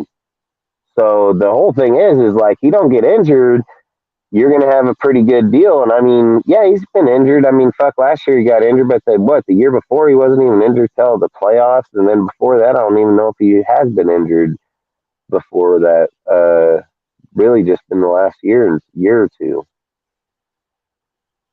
But that's what I'm saying. That was my whole point. It's okay for Waller, but it's not okay for Jimmy. You know, like I mean, injuries are going to plague anybody, dude. And I mean, it can plague Devontae next year. It can plague Jacobs. It can plague any fucking buddy. It can get Colton. It can get anybody, you know. So I just think like we just got to hope for the best. And worst case scenarios, I mean, fuck, you never know if they get the defense. So look, let's just say this, all right?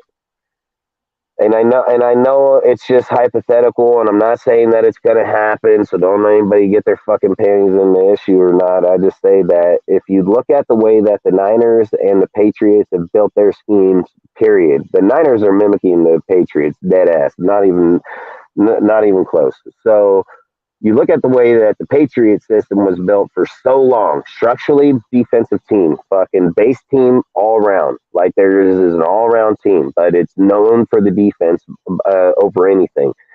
But at the same exact time in the offense, dude, the offense can maintain any quarterback. It showed when Brady went down, any quarterback that came through there at that time span was able to win. So it wasn't like it had to be Brady. Brady just suited it a lot better, and he was a starting quarterback, so it always reverted back to him. But there's nothing that's indicating that if Jimmy Garoppolo took over the team at the time that he took over for Brady when he was injured, he could have went on and won. He was fucking winning every game, dude, and he was good. So now you take that team where it's had structural that way with the quarterbacks for so long. It's done it for fucking 20 years, dude, through multiple quarterbacks. Now go to the Niners. Last year, the Niners, it should show you right then and there, dude. They went through Trey Lance, they went through fucking Jimmy Garoppolo, and then reverted to the last pick in the fucking draft. Fucking Mr. Irrelevant. He went on a bat out of hell like he looked like goddamn Steve Young in his prime. And this dude just looked good. It's the system that made him look good. If Purdy goes to any other team, I'll bet my house, I'll bet my property, I'll bet my trucks, I'll bet everything I own. He gets his ass beat on, dude, like straight the fuck up, because the system is what carries him to how he plays in the Niners. If the Raiders mimic the way that the Patriots and the Niners have built that defense structurally, get the offense to where the offensive line is, then at that point they're showing you, I've said it last year, and I even said it on that New Year's show with the fucking Niners, that they can make a $2 million quarterback look as good as a fucking $40 million quarterback. So at that point, what does it fucking matter?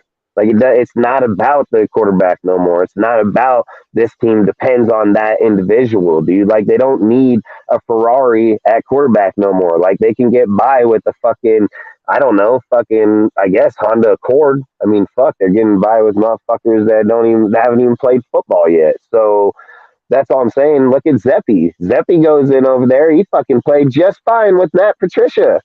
You know what I mean? Like, it's the system that carries these fucking type of players. So to sit here and just say, like I said, I've said the whole time, dude, like, they just want the system. People, they win with it. Go pull up Patriots record, dude, and go look at it, dude. They're like 10-5, fucking 12-4, fucking 10-6. You know, like their record stacks up every year consistently the whole entire fucking time. So, and not anywhere along there but 07, I think. It was probably 07, I think, was the year when Randy was there.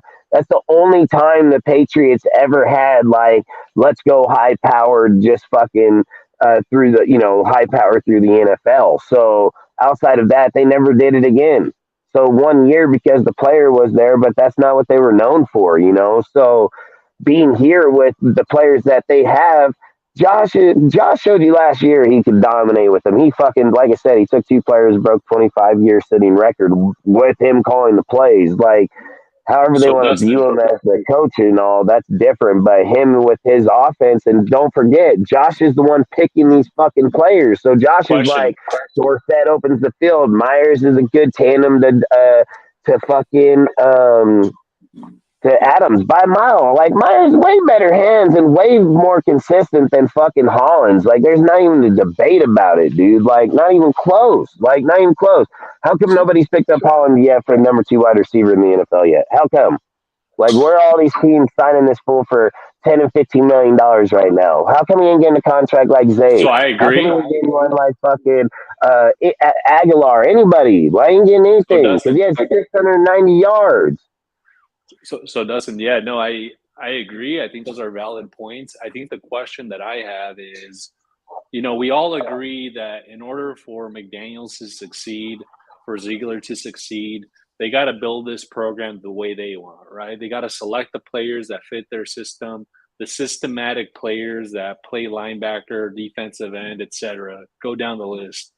The question that I have is, or the concern I should say that I have is Mark Davis going to be patient enough to allow these guys to go ahead and build that? Because obviously next season, it's not all of a sudden going to be a fucking 12-win season, realistically. Like, that's not the jump. What says Mark ain't?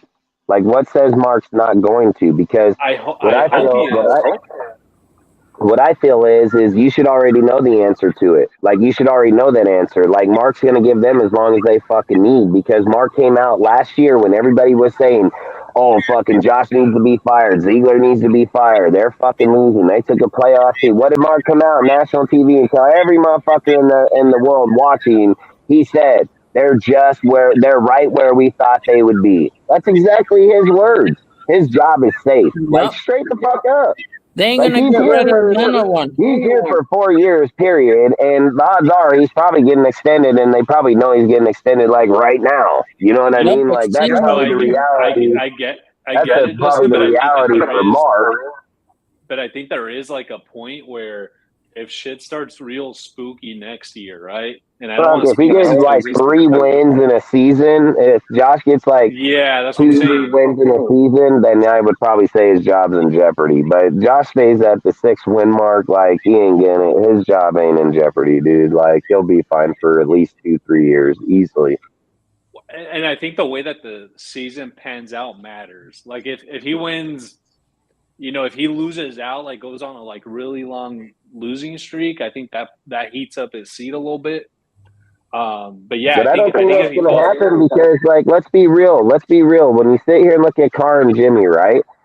I think that's why fucking Josh probably pushed so hard for Jimmy at this point after Carr, because he got in the point with Carr where he was probably like, Carr doesn't have like that win, like to that initiative to win that game, like, right? Where if you're looking at Jimmy with, like, for instance, look at the schedule next year.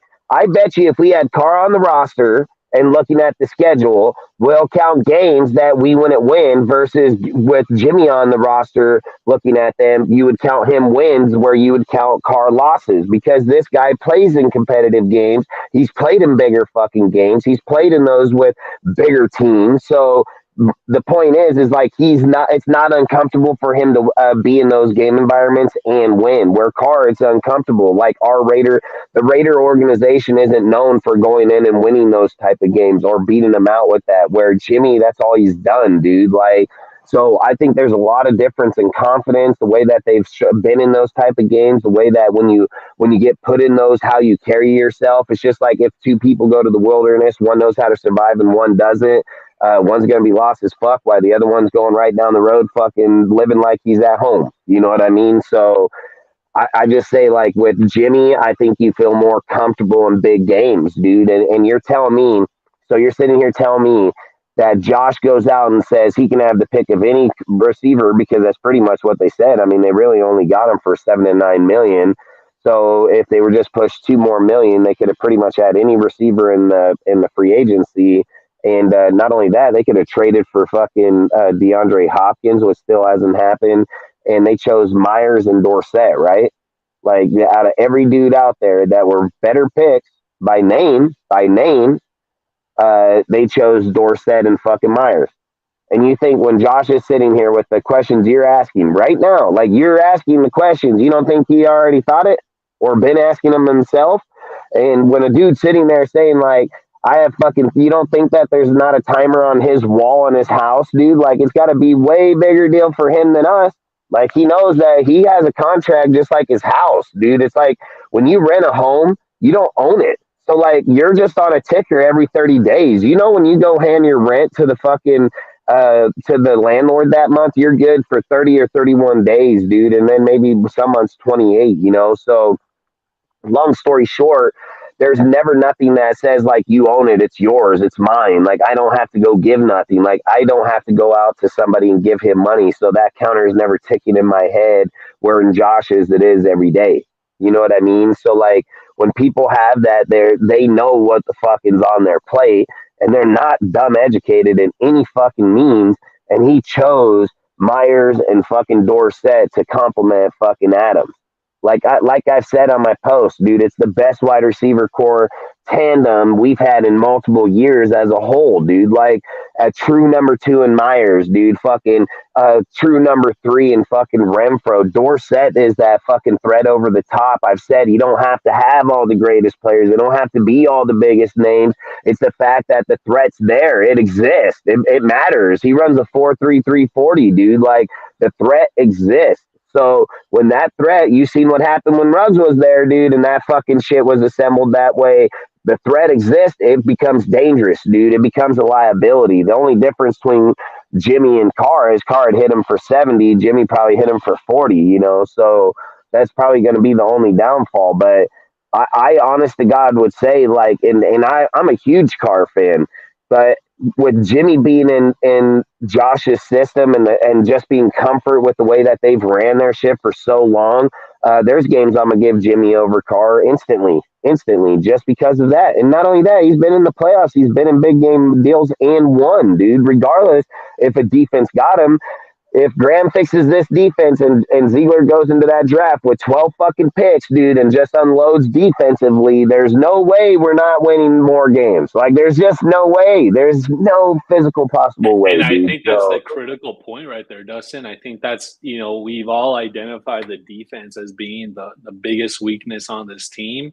But he's And for already me, it's showing like, that that's what he's gonna do. Like, them picks are showing you he's made it known 50 times. And if people don't believe what Ziegler says or not, that's their problem. But he said it 50 times out of his own mouth. He does not want to build the Raiders franchise through free agency. He said he wants to build it through the fucking draft and then over time fill holes and needs that are maybe one or three players through free agency while they're drafting new players to fill those spots. So I'm on record saying that I have more faith in Ziegler than I do in Josh, and I believe that Ziegler will go out there and buy the ingredients and go grocery shopping and get the right guys.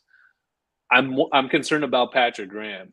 Like, I'm just concerned. Yeah, I wouldn't even be saying Josh. I'd be like, when people keep saying like I'm concerned with Josh, like that, I think it's crazy because I'd be concerned with Graham. Like, that's who I'm fucking concerned. Like, Josh and Ziegler are not even like, you guys can stand over there. This fucking guy is a problem. Like, we've all sat on this channel for fucking 2 months now and have all had numerous conversations where we've all agreed, no debating, no fucking disagreeing, that Josh was throwing games. So we know his offense is fine. We know he knows what he's fucking doing offensively. This motherfucker on the defense ain't know what the fuck he's doing. Like, he is most definitely giving up games. And look, I feel like that's why he's going to get the time that he gets, because of the players being injured and so on. But fucking Josh is 100 times more fucking advanced than Graham will ever be, than ever in his life, ever. Time out. Couple of things here we need to clear up. First of all, we all saw what Patrick Graham did in the waning seconds of that game against the Rams this past year. Now, if that wasn't throwing a game, I don't know what was. That decision was completely indefensible. Second of all, if McDaniels is the head coach and he's the alpha male and he's saying, again, we're gonna go over this 100 times. You can sit and say, you guys have said it, his stats back his category. The stats that don't back is the defense.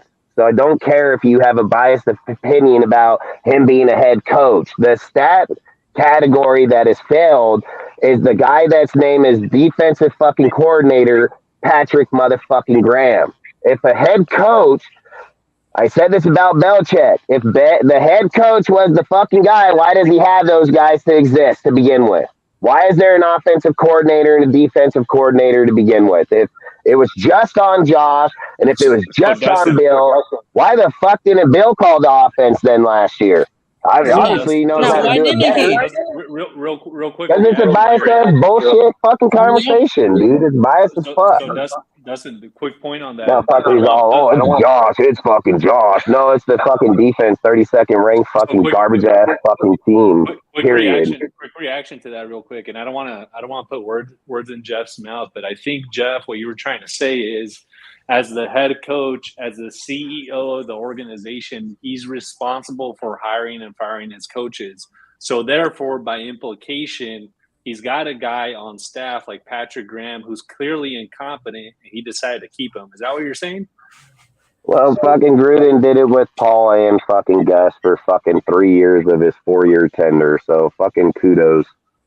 Well, right. Well, that's a good point. What I was going to say was that, second of all, like I said, Josh McDaniels is the alpha male. He's the head coach. So if he says the alpha male is Ziegler, but yeah.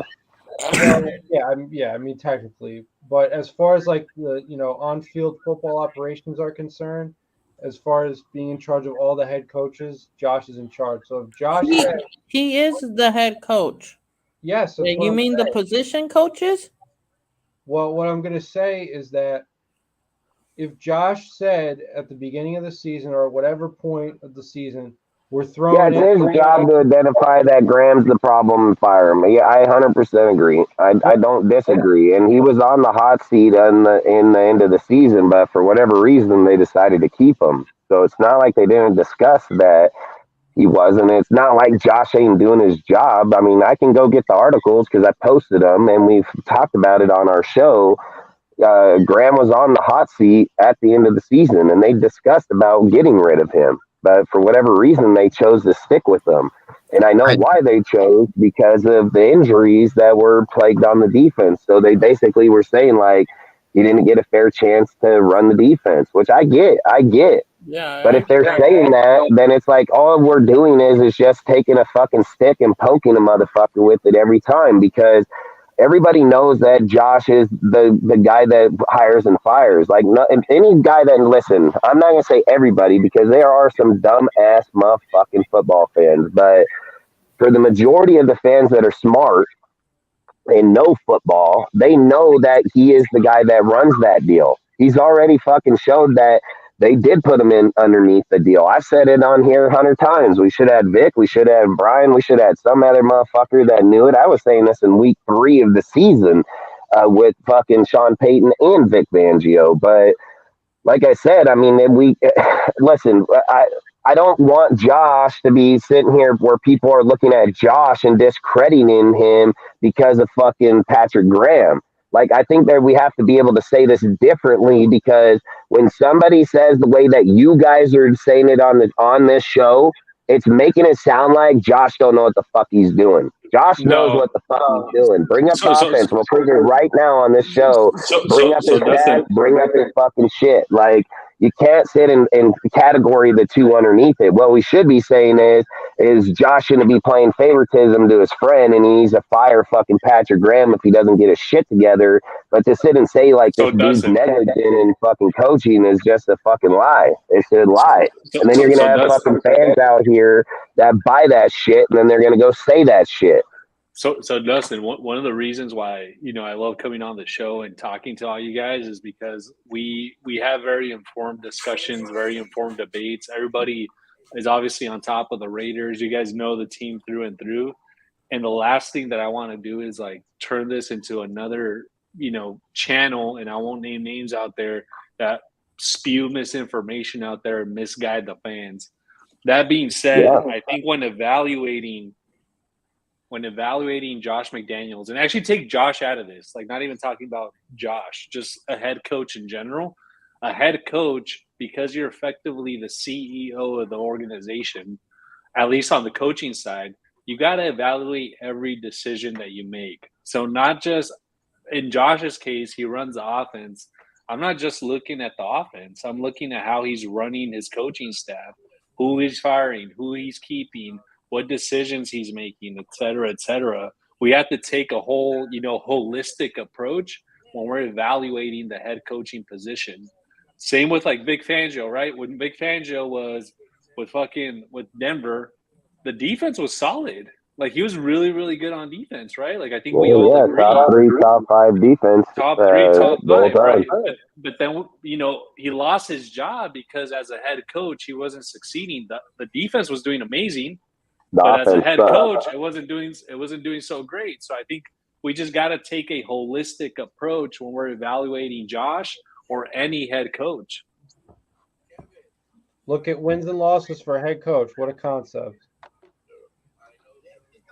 I mean, because here's the thing, right? Like keeping Patrick Graham. I honestly, I'm not here to defend Patrick Graham. I thought in a lot of ways the defense was disappointing. But first of all, if he really isn't that good, then bring him in is a poor reflection on both McDaniels and Ziegler. And second of all, if they're going to continue to keep him without firing him, that also is a poor reflection on both of them. I mean, yeah, but I've thought that too because I've said like, why not Brian? Why not fucking Vic or any, like they all know that system very well. So why not bring them? But I will agree that defensive coordinator hires I wanted Brian before the season even started. So stats, we talked about this like a couple of lives ago, right? And we Yeah, but talked about look at the way just Graham go went ahead. out in the senior game with the players. Like Graham shows this is why I think he's getting a second chance, because Graham shows when he does have all the pieces, when he does have all the shit in his way, his shit looked good. And he was in charge of that whole deal. So if you're sitting here saying that it's Josh that, responsibility of why that team didn't run as well, then it was just as much as fucking Patrick Graham's when he ran that team in the Senior Bowl. That is why it did do as well. So I would say that people are sitting there saying, like, he has the tangibles if he has the people. And if the organization isn't having closed door conversations that tank games, then where we sit here and say, yeah, it's like it's sus as fuck, dude, because Graham's probably sitting there saying the same. Like, you told me to throw that fucking game. You told me to fucking call those plays. So for you to fire me, dude, like, I'll fucking say that shit, Like, there's always those type of deals, because when you got dudes like Vic, you got dudes like Brian, I would have fired him in a second. Yeah, it wouldn't even have been. I said it in the middle, like I said in the beginning of the season, I would have fired his ass, dude, and So fucking Dustin, got him. So remember when we talked about this? Like, I forget if it was the last live or a couple of lives ago, but we talked about the concept of how hard it is to fire your fucking friend. And it might yeah, just be that situation, dude. Like, I know you yeah, said, but Dustin, Mark was you the would one fire that your had the friend, but a lot of conversation. people. Mark was the one that had the conversation and said that Graham was safe to for this year. So I don't think it has anything to do with Josh. Like, yes, I get it that Josh is the main dude, but I think, like I say, like, there are guys that are gonna super exceed Josh. Josh's first year here, he's not a sitting coach like other guys that are in organizations for 10 years.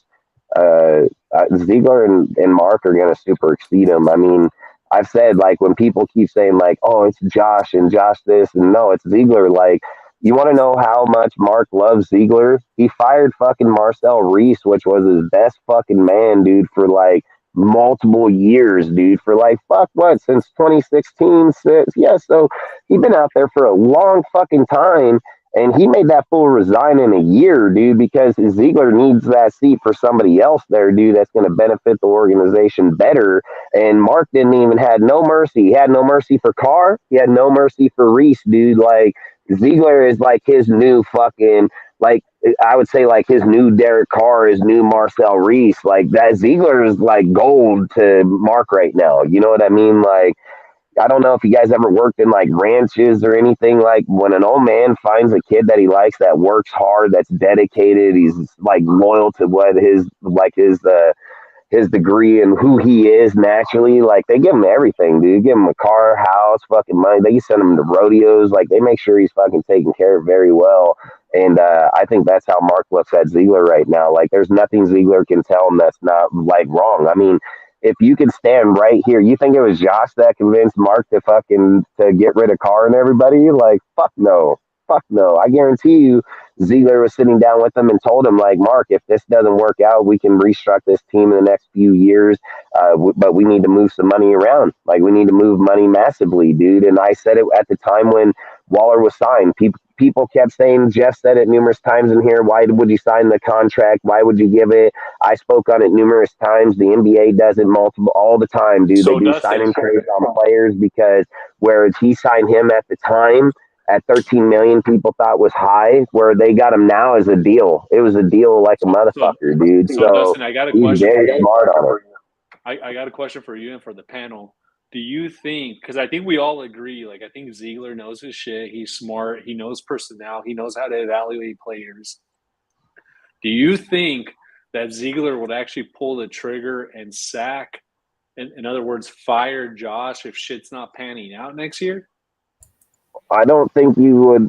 So listen, Josh shouldn't even be in the firing conversation, because when so let's just say that Josh and Ziegler are not even friends, right? Let's just say they're not even from the same organization. They come from different places. Let's just say Ziegler's here, and let's just say Ziegler's here. He's been here for fucking 10 years, and he just hired Josh, right? He's the hottest offensive coordinator from the Patriots. He's best looking head coach after there, right? Josh comes in here, and in the first year, he takes 2 players with the quarterback, and they break a 25-year sitting record offensively for rushing and passing in 1 year. Josh held his in on his offense. I don't think he's even in the conversation. Why would you shit can a dude that excelling on the offensive side just fine? Like from Ziegler's standpoint, when they put up the data, because that's what they say they go off of is the data. That's what fucking everybody like a CEO, because that's what you guys keep on saying, because I do this for a living. When you bring the paperwork to the table and we put up our graphs up on the wall, there's going to be one category that's lacking. And I bet you guys probably already know what category that's going to be. And that's how you're going to base your overall team to begin with. So why, by you firing Josh, don't fix shit. I'm the fucking GM. I'm gonna go and fire Graham myself. The end. Like, you can't get rid of something that works, dude. Like, you defeating on Josh doesn't fix the defense. That doesn't fix the problem, dude. Like I said, the graph on the wall is gonna show clear as fucking day. The defense is the last fucking ranked position here on the board by a mile. So it's not even fucking close. It's 32nd of 32. So you're dead ass last, dude. Like, when you look at the side of Josh's side, where he's the head coach but he's the offensive coordinator. That's what he came here for. He's an offensive coordinator. He runs the offense. He builds that. His side doing just goddamn fine. His players do just fine. He broke 2 sitting records with everybody else fucking injured. Josh doing just goddamn fine. Like, if you're a businessman and you want to make business moves and Mark wants to be a boss, you're going to look at that graph and you're going to fire Graham. Like, that's 100%. Now, this is, like I said, where Josh's job would become in jeopardy is if he makes this transition. He goes 12th overall offense last year with fucking Derek Carr in them. And let's say this next coming year, after he went and got Myers, Dorsett, keeps Josh, has fucking Adams, gets Jimmy, and say his offense is like 28. Oh, fuck. You probably bet your ass he probably don't get fired.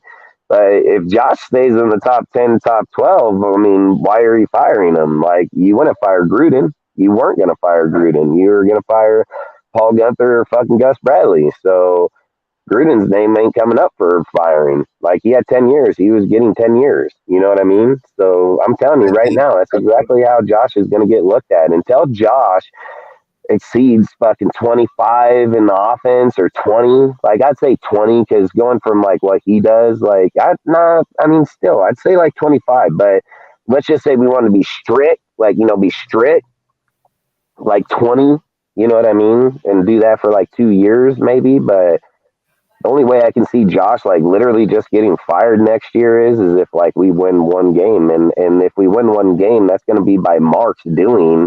He's not going to fire Josh because he's going to want Caleb. So, no, I'll be Josh back ain't in getting a fired. minute. Like, Josh ain't getting fired. I don't see any outcome that Josh can get fired in these games.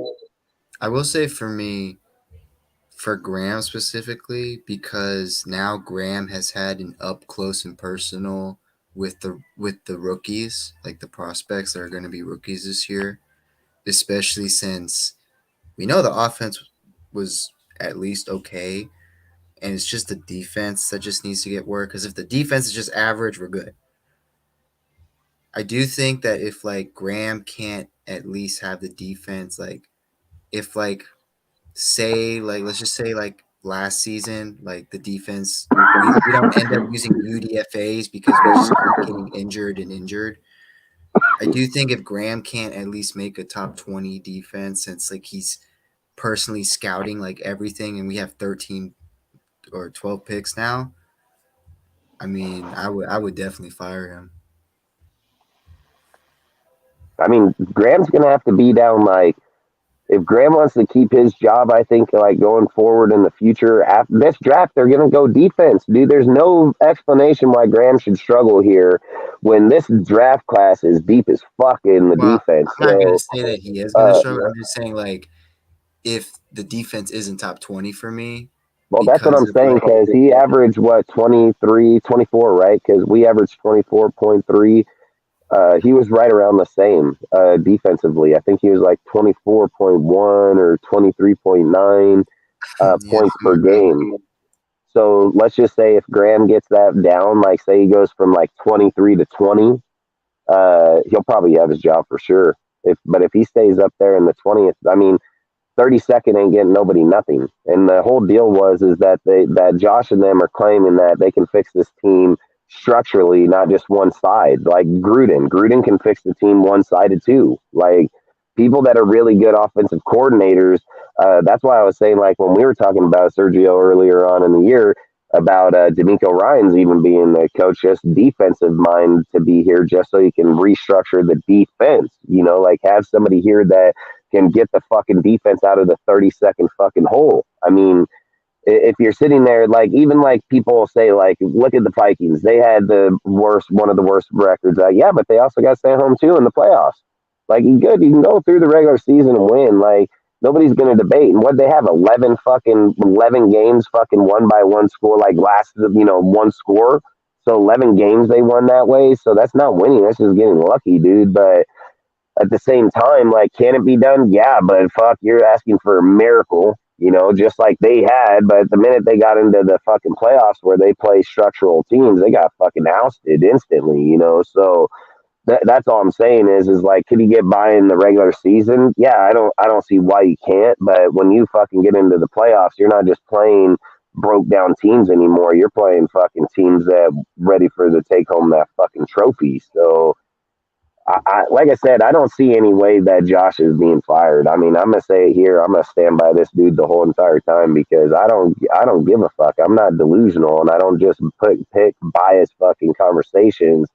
Like I say, I run a multi-million-dollar company. If I was to go and say what employees that I'm gonna be getting rid of or what I need to change within the company, the graphs are gonna tell us where the production's off, dude. The production's not off on Josh's side of the ball. Like it's not off. So I guarantee that the graph is going to 100% show it's the fucking defense. The defense has been ranked 32nd, dude. It fucking fails in fourth down and third down attempts, dude. We give up more third down attempt percentage than I bet anybody in the NFL, dude. Like, you can be good on first down and you can go and slow down on second, but when you're giving up every third fucking down, when the third down efficiency is like 80%, like, it's not fucking good in any means. You know what I mean? So, and it's been that way for a long, long, long fucking time. And that's why I just think when you're sitting here looking at the players that they're getting, Epps, dude, from Philadelphia, dude, he's a low key player, dude. He's a first year player. He played at a really high level. He comes over here, gets with Duron Harmon, and let's just say they let go of Duron Harmon, and let's just say Epps fucking produces like Harmon did. He's younger. He's going to have a little bit longer time in him. We got him for 2 years, dude, and then you got Mork right over there. Maybe he gels better with him. Like, then they go pick up the linebacker over there. I said the guy's a hit stick like a motherfucker over there. Like, that dude will hit your ass. He'll knock the fuck out of you, guaranteed, dude. Like, he's a really good player. He's just a Denzel Perryman. He's just a run. Look, he's a Tyree Whitehead, then Perryman, now him. It's the exact same player, dude. They're just getting the cheaper contract instead of paying him $10 million every time. Like, Whitehead wanted to get paid, we let him go. We picked up Perryman. Perryman wants to get paid, we're gonna let him go and go with Robert fucking Salza or however you say his name.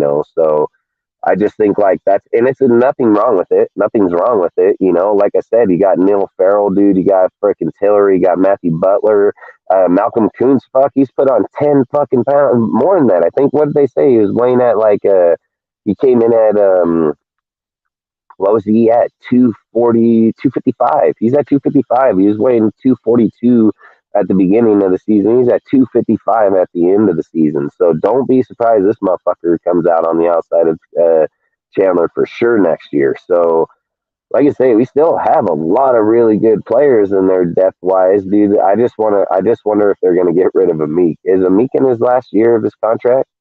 Yeah, I'm pretty sure. Yeah, I hope we don't re-sign him, man. Like, I really don't, man. Yeah, I mean, Richard, you're right. I mean, the offense has always been in between 15 and 5, dude. The offense has never been the problem at all. Offense has always been really good. So, I don't know. I just think the defense is just fucking straight trash. And I mean, fucking, and we could all be delusional about it or whatever. I don't really give a fuck. I don't own the team, so I can give a fuck about it. You know, like I say, I'm a diehard Raider. We win or lose, it is what it is. I don't really care. But I know when I look at shit, I don't just fucking look at shit to fix it for no reason.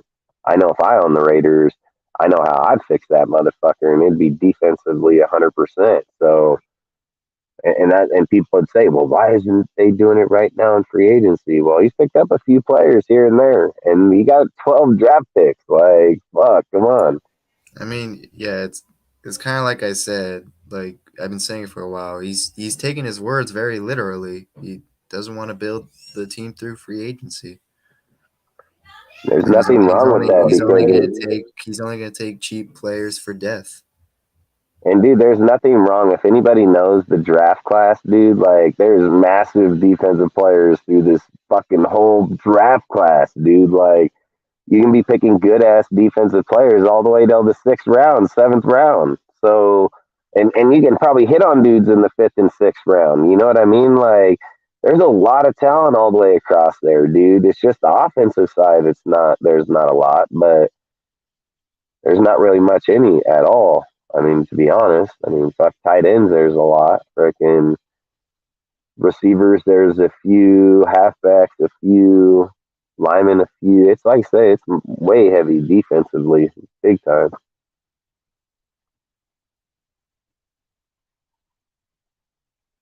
Yeah, I mean, like I say, save for the draft, dude. I mean, if they go out there and you figure it, dude, if he goes, you know, like I say, just say that he goes out and he gets Christian Gonzalez or Witherspoon at 7, then he's gonna go middle linebacker at frickin' in the second round with like Tutu. I don't think And Adrian now Carter we would be got around the third. But and now just we say got he picks two up an third edge rusher off rounders. the 3. Yeah, I mean that's what I'm saying. Like these guys can most definitely make this team looking really fucking good really quick, dude. So it's not like they're too far off. I've said that where I think we better pay attention is kind of like Richard just said, you know, like the tight end. Better pay attention to the corner the same way. Like I can see us 4 picks alone going to 2 tight ends and 2 fucking corners in this draft instantly.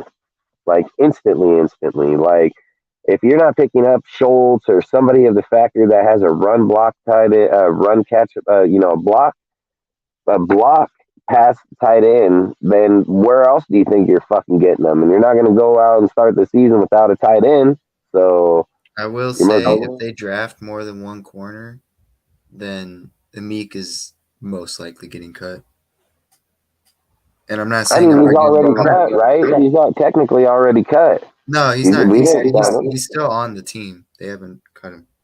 I would do. Is he on his last year, or is this? Did we have a year with him, or was this year he played his No, last year? we have one more year with him. So he's on. So he's is this year. Yeah. What, Jeff? I can't Jeff, hear you. I can't hear him, man. You hear him? No, he's muted. My bad. No, he becomes a free agent in 2024. But they could very easily release him. I mean, his cap hit is, you know, right now this year would be 1.13. And then his dead cap is $123,000. Yeah, they might cut him like right after the draft. The only way they cut him is if like you have a corner, you need that spot. You know what I mean? Yeah, I mean, Like if you don't, if I can see, I mean, if we don't have a corner on the roster right now, what's the odds of you just going out and finding 4? You know what I mean? Like Meek's most likely going to be on the roster if Rocky ain't on the roster, Meek's going to be on the roster, man. Like we need No, to sign that's why. Rocky or pick That's up why I'm one, and saying. then Meek can go bye. That's why I'm saying like no matter what round, if they draft like at least 2 corners in this draft, it makes the first guy getting cut. Yeah. Because like I say, I would. Then you already got Sam Webb, Tyler Hall, Hobbs. You now got Brandon. And if they get Yasin back or not. That's what I'm saying, dude. Like that's what I'm saying. Like when you're looking at the base players, uh, there's nobody there besides Hobbs at the moment, and well, Tyler, because Tyler played really good. So I'm not going to say nothing about Tyler Hall. I actually like that dude a lot. But if we were just looking at our corners, I mean, I know people can say Meek, but I don't. I just don't think Mika is a good corner, dude. I think he's so horrible, dude. But uh, our corner, we don't have corners. Like we really don't have no corners outside of Hobbs and fucking Tyler and fucking uh, Lakia if he's on our team to even begin with. You know, just saying like just looking at the team right now with the players that are on it, you're looking at what is it, Hobbs, Tyler, and fucking and the Meat and Webb. Yeah, Because you got well, to go with yeah, players right that now, played. You know what I mean? Like you got to yeah, go with players that played. Jason didn't play in the Colts. Like he didn't play much over there. yeah. So right now we have Hobbs, Hall, Brandon, Webb, and Amik. But I'm not gonna say just because Faison didn't play over in the Colts, that dude played good for us here. Like there's no way nobody on here can agree with that. Like Faison played good for us when he got in and got the start. Like he played good ball, so there could most definitely be a way that he does start. But I'm just saying, like when he played over there in the Colts, I don't know if it was just more because of Gilmore and who was their other corner. Like who is the other corner good? I don't know. I guess it was Because because why didn't it face him play much, dude? Like he played some, but he didn't play a lot. Like he didn't play a lot at all. I mean, he barely even played. I guess it was just because of their linebackers and their pass rushing too. That like helped them out. Yeah, because I wonder why he didn't play as much. Because when he was here, he played good.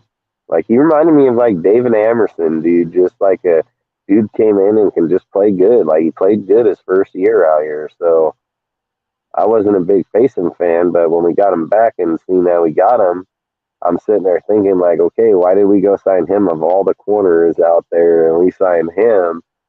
But then I was thinking like he did play all right when he was here. And I mean, in the system, like I said, it all comes down to the DB coaches. I think when you're trying to develop people. So, but what my point is at the end of the day is that you can only go off of the starters that started last year, and that's still not saying nothing. You know what I mean? And that's who we have. You're looking at Meek, you're looking at fucking Sam, you're looking at Tyler and Hobbs. Like that's what you're looking at. Oh, and what's the other guy's name from the Seahawks? Fucking what the hell is that guy's name? Isn't it Cindy? Cindy Jones. Yeah, Cindy. Yeah. Yeah. Yeah, so I mean, you know what I mean? Like, there's nobody there, nobody. And even when you're looking at like the bodies, like outside of Faceum, Sam Webb, Hobbs, like those are your bigger body builds. I'm telling you, I have a feeling we're going fucking corner at 7, man. Like I listen, we're trading back, dude, either like to 10 and 12, and we're 100% picking corner, or we're 100% picking corner at 7. I Like mean, I, Ziegler I said thought. himself like the two positions he loves the most in this draft are the tight ends and the corners. Yeah, I'm telling you, we're going corner at 7, man. Like I just the more and more I keep looking at like video on Witherspoon, right? Witherspoon is a beast, dude. Like that dude is a fucking he will light your fucking ass up for a corner. The only problem that I see with Witherspoon is he's a real handsy motherfucker, dude. So like he'll have his hands on you a lot, dude. So he might get called a lot, especially like here in the NFL, like where you just breathe on a motherfucker when he makes a cut, you're getting a I penalty. mean, hey, that's how So the Super Bowl was decided. yeah, so like that's only I think that's the only downfall on Witherspoon is like I when I look at Witherspoon being a Raider, I look at the refs just throwing flags like a motherfucker, dude. Like just even touch that fucking guy and you're gonna get a fucking flag. So like I do believe Witherspoon, he's aggressive fucking like I would really like him. Like he's a dog, bro. Like he's dog. And not only that, like he has the familiarity with Nate Hobbs because they obviously went to the same damn school. But like I say, I mean, I really like Witherspoon, so I'm not. I would like push more for him because the more tape I watch on him, just how he's aggressive. He's really aggressive. I'm Uh, I'm but more of a Gonzalez type of guy. that's who I would pick. That's what I was just gonna say is the corner I would go for the Raiders. More like fucking Charles Woodson, Yeah, Asamoah it's is especially fucking because Christian of the fucking Gonzalez. versatility. With how much this Yeah, regime is preaching, they want versatile uh, defenders, how they're trying to make Hobbs versatile by playing on the outside. Gonzalez, he can fit in any scheme. Like any team that picks him up, he's going to do good. yeah, he's not gonna do great. Good, he's gonna do great. I think. I think like where Witherspoon's gonna excel is like in a Bill Belichick because they're not gonna call as many flags on him. Where if he comes to the Raiders, he's gonna get flags, man. They're gonna call flags on him for sure. And then what's his name? Fucking Nazir Adderley. He just up and retired, huh? That fool just fucking up and retired out of nowhere. Oh, yeah. Yeah, that fool fucking. Then what? Now you got Byron Jones gonna up and retire too. Fucking what the hell? That's two fucking good ass corners in 1 year.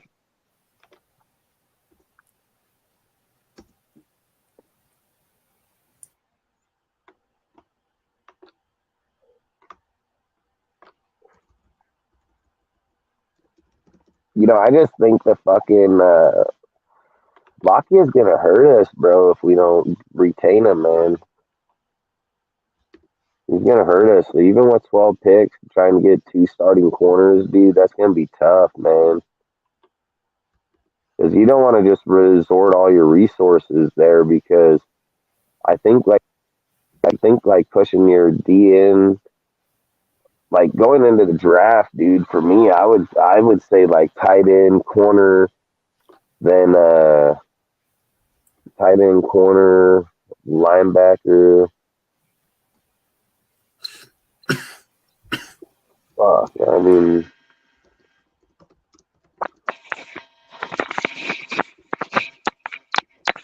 I would have said wide. I would still say wide receiver. I would still like to get a wide receiver in there. Because if you get a young receiver that's got speed, you can use them for special teams. You can use them for multiple things. So I want to be against the speed receiver. Because don't we So, still have? I'll go. well, I was going to ask. So, in general, if we're not taking a quarterback at 7, or God forbid, if we even, I don't want to say God forbid because that's not what I mean. Or even if we trade up to like the number third pick, for example. But even if we don't take a quarterback with our first pick, in general, is the plan supposed to be, if Jimmy G stays on the field and he's healthy, then okay. But if not, then we're going to suck and we're going to draft one next year in I don't 20. think it's more of a plan. I think it's more of like a prayer. Like, please God, let him not get injured. Well, look, I mean, you have to have a contingency plan. Yeah. Especially with the guy who you rolled the dice on now, because now it's officially signed the contract. You have to have. He has the injury proneness. Question mark attachment, like that is an issue. You can't argue with that. So, I mean, if they don't, the only other quarterback under contract right now, I believe, is Chase Garbers, right? Yeah. So, I mean, if Jimmy G goes down, it's Chase Garbers But hours. that's why I think it's not. It's gonna be Brian Hoyer, man. Like the. So look, Oh, this is how I keep looking at this. Like how could I I just forget? look at it as real a standpoint as I can, right? I just look at it as real standpoint as a team. So if I'm the Raiders and I'm at 7, right? Right, I'm sitting here saying like one is out. Like the Panthers are out. You're not trading to one with the Panthers. One to Chicago, maybe one to the Panthers. You're giving up way more than what they did. They went from right, 9 there. You're so basically one's out, right? right, So two is most definitely out too, right, because two's off the board instantly. So then right, you're just saying like right away, the two best quarterbacks are off the board, like ready to play quarterbacks. So you're saying Bryce and Stroud are off the board.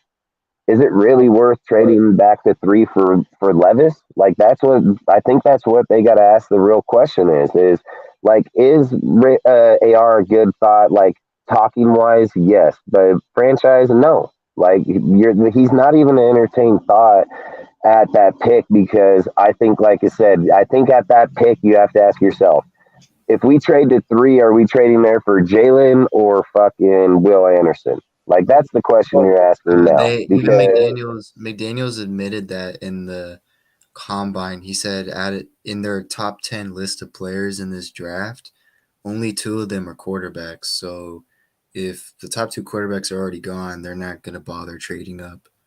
and that's my point. If you're trading to 3 at that point, you're going to be giving up still good amount of draft stock.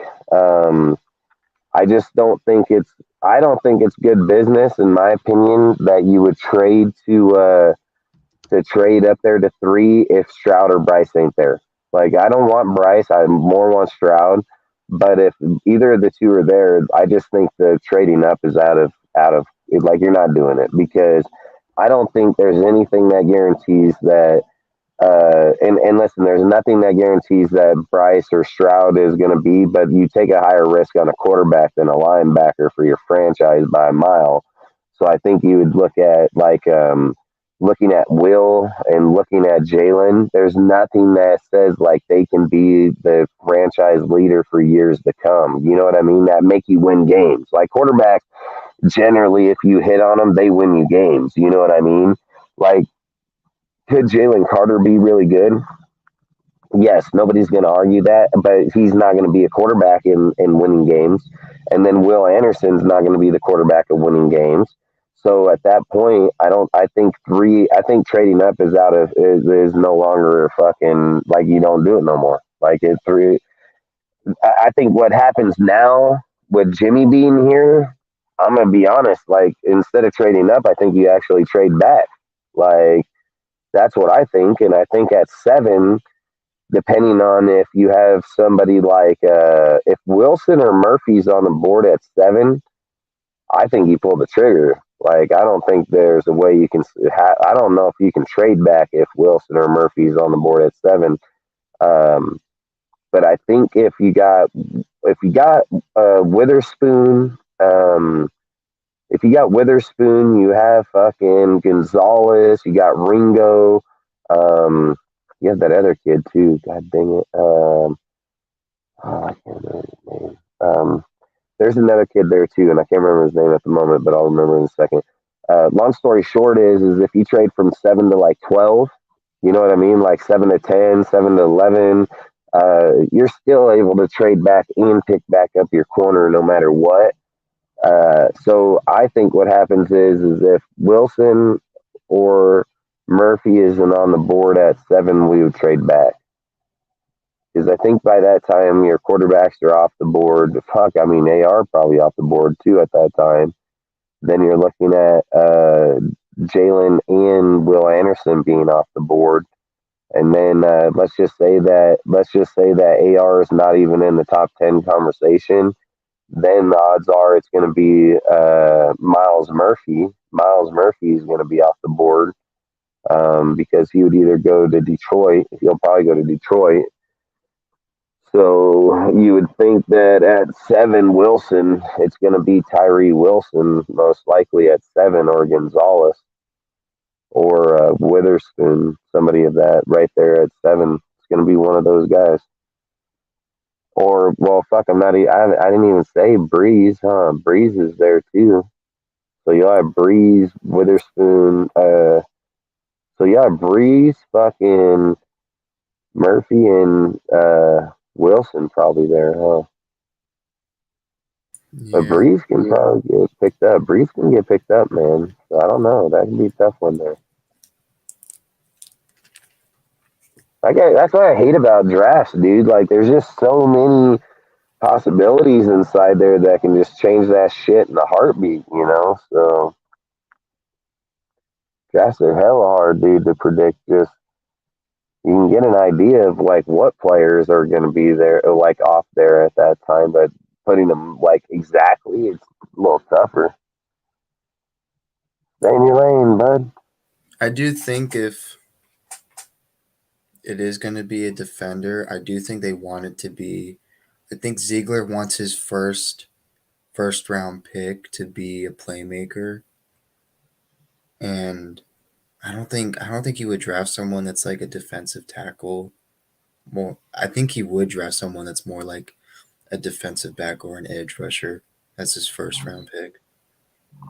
I Because, think. So what was it? Who did you say? like I said, like since Ziegler is going to be using for the first time like his first round pick, and if it's going to be a defender, I think it's going to be a position where it's like the playmaking position, like a cornerback or an edge rusher. Like I don't think it's going to be like a defensive tackle, linebacker, safety.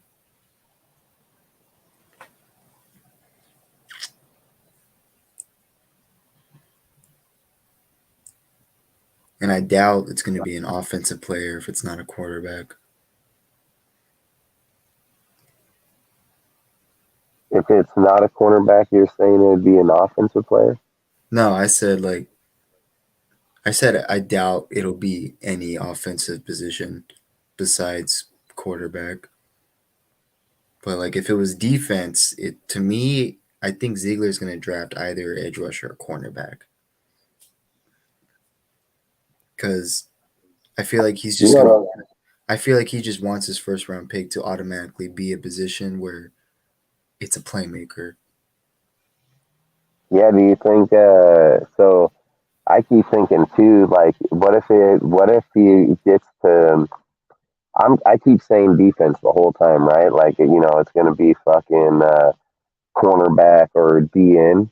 What happens if he gets up there and he's like fucking? What if he's like, I'm gonna take fucking Addison?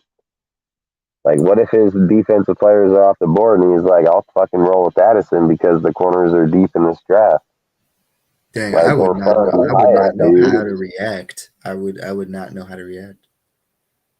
The only reason why I don't see that happening is just because he picked up Myers and fucking, just Yeah, because he picked up especially Myers and since he picked up fucking, Myers and Dorsett, I'd be like, "Yo, what are you doing?" yeah, I cannot see that happening, but,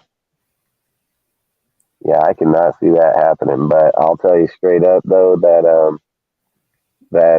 it's got to be defense, 100%, dude. And it's gonna be D ends or fucking D tackle. I just don't. Mel Farrell got picked, dude. He's gonna be a good player. So I don't think the I first don't round think. pick is going to be a defensive tackle at all.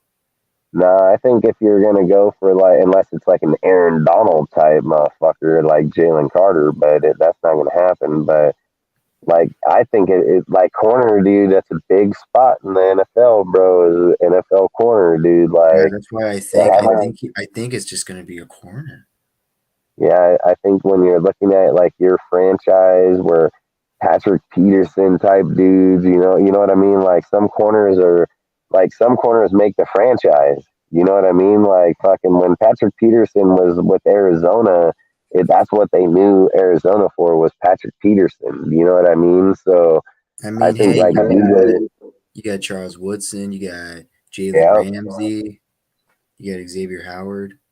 yeah. Like, cornerbacks are like they're kind of like the quarterbacks, sort of. They're like that Sauce popular Gardner position. now, dude. Fucking got a lot, dude. That, like I said, a corner can make a big difference in your league, man. Cornerbacks are kind of like the quarterbacks of the defense. Like they're that popular position. Yep, and then like, so that's why I keep seeing like the DN and shit. Because I'm like, well, dude, they got fucking Max, dude. You know what I mean? Like, you already have that spot solidified by Max. Like, you're the Unless you want it most. to be like where it's What like team? big. But what team does that? Like, go look at a team. What team has two young rookie dudes that are that explosive like that? Like, I don't see it anywhere, dude. And if even if I do see it, it's That like is a good Khalil point. Mack and Joey Bosa, and they're both veteran players. So And it unless probably you takes know defense Shannon, way too I much don't from the know. position. I just think when you're looking at like that, can you think of any two young players that are rookie type players on in the DN spot like that? Nah, I can't think of one on the top of my head. So that's my point is like I don't know if you would put that much resources to the other side.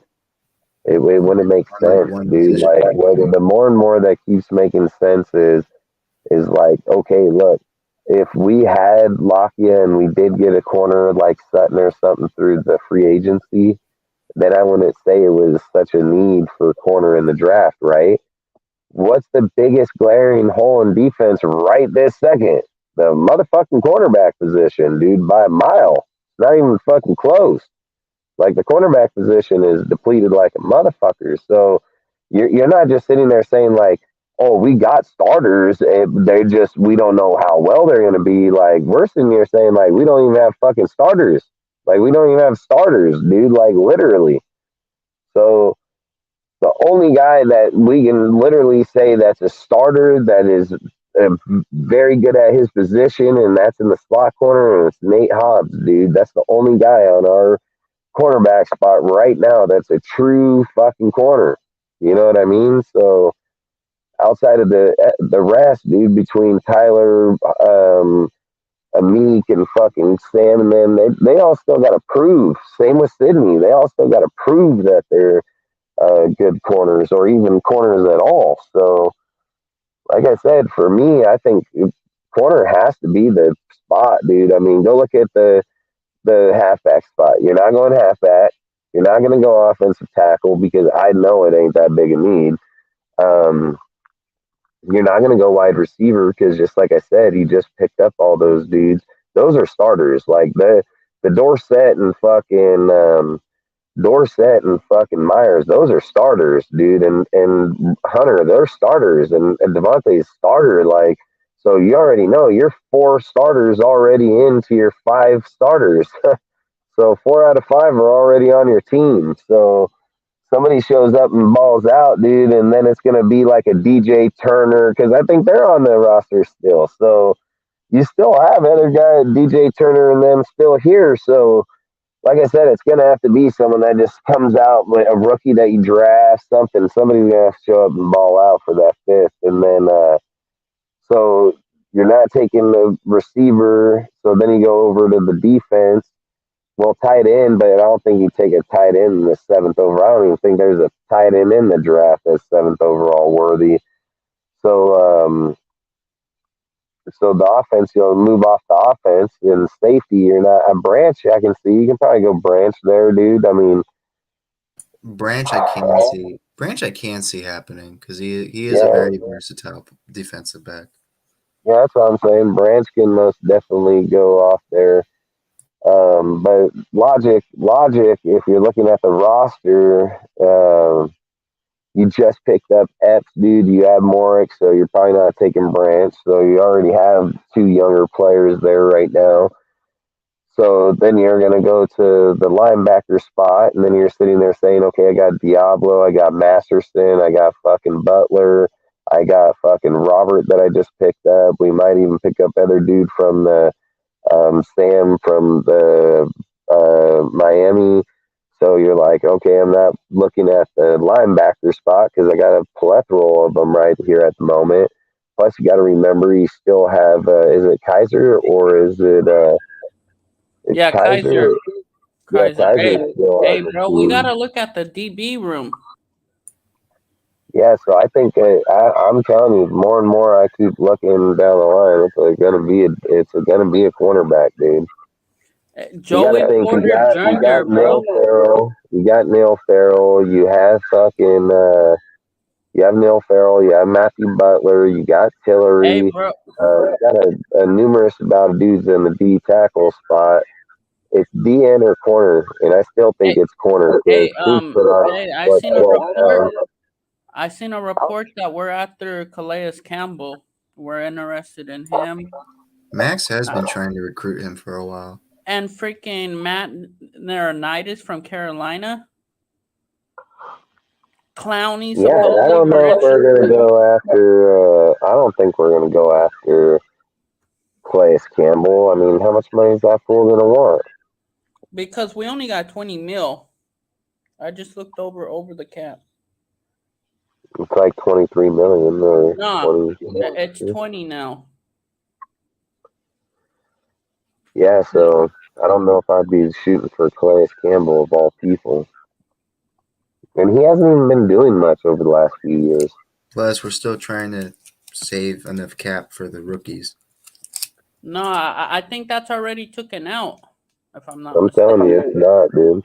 Huh? It's not. The money's taken from the salary cap. Yeah, but I thought that they take it out before. Where did you get $17 million from? Show me where It's 17 of not. that 40. We don't need 17 for that. It's only 15.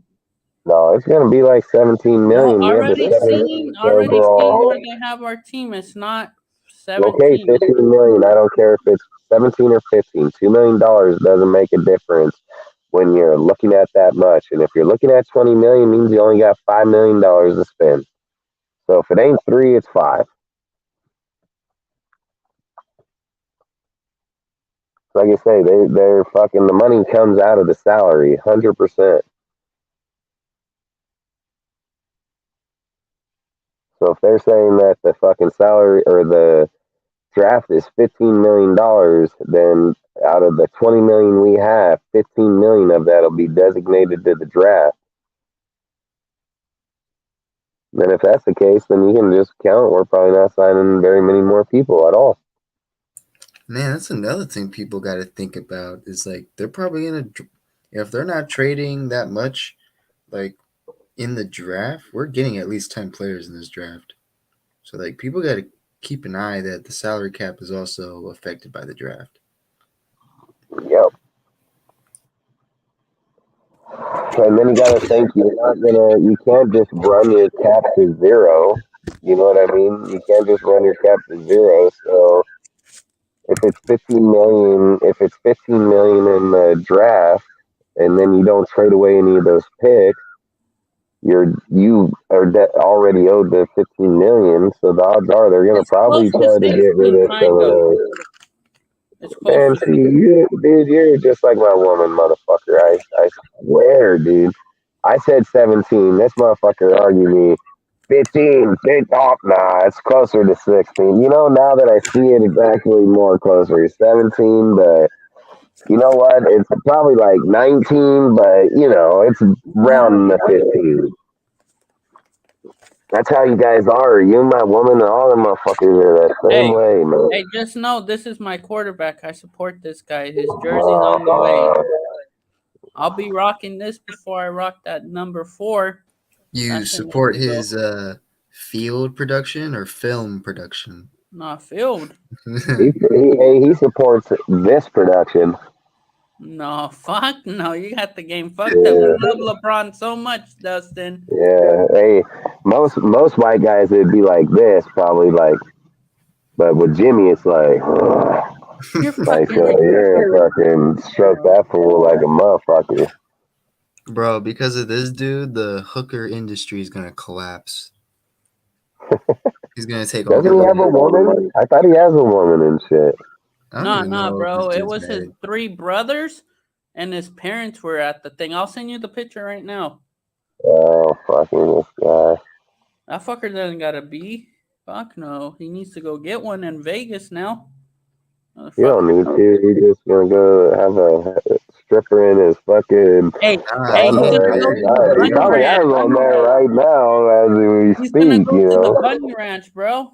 He's gonna go get He that. ain't gotta go there. They're gonna come to him, dude. Like he ain't gotta go Oh yeah, nowhere. remember they gave Mark Davis that discount. Any Raider If he's player in they probably have him up there in the fucking suite, dude, and they probably fucking most definitely got hookers up in that bitch Bro, there's for him. probably a reason why Jimmy ain't married. Well, they're escorting there. They're not married. He probably knows he can pick up anyone.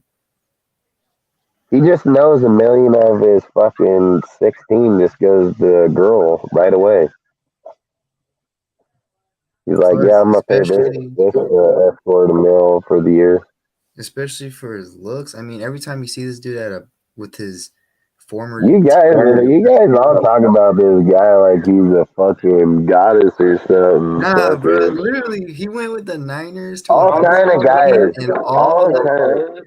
and all of the cheerleaders went straight to him. They didn't care about his teammates.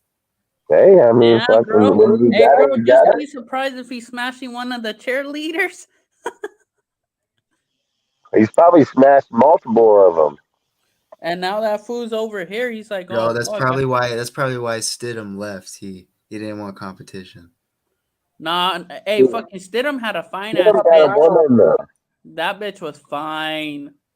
Yeah, but Stidham probably left because Mark all weird, dude. Everybody was broadcasting Mark around the snatched that show. bitch Yeah, up. I And wouldn't. then, I wouldn't blame him if he how left. If come they didn't do that for him when they were for the Chiefs game? You know what I mean? Like, it was weird, dude. It's hella weird. especially the commentators, they kept talking about it. I'm like, Hmm. and I'm like, It made me feel awkward. this guy's even got a kid. Like, come on, man. Yeah, it made me feel awkward, dude, when they did it. I was sitting there thinking the whole entire time, what the fuck?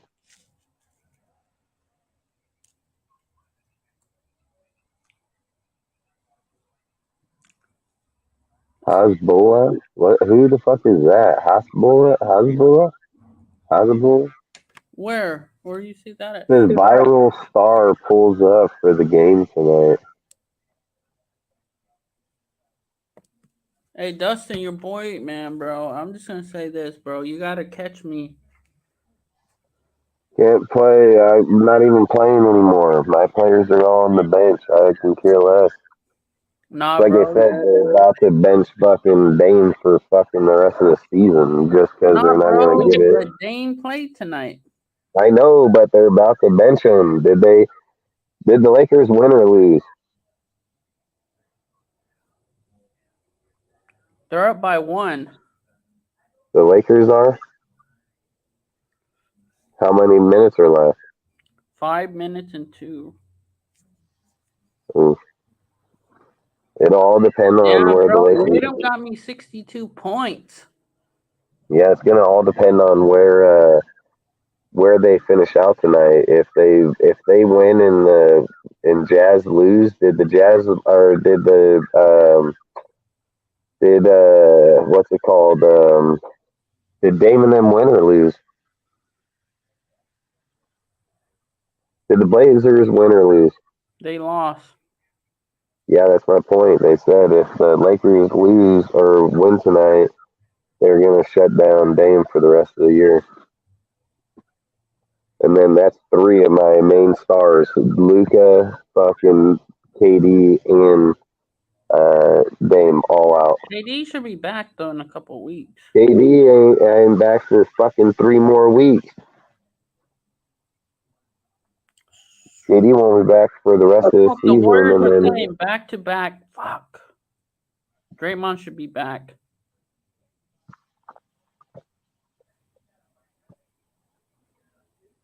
yeah, fucking I hate fantasy when it comes to playoffs, dude. Like I fucking hate it. I got fucked in the regular season, and I'm gonna get fucked here in football. I got screwed in the going into the playoffs. All my players ended up injured, and the same shit here. Dominate all the time. These guys couldn't even come close to beat me or Taz. I'm gonna get ousted in the first round. Such garbage.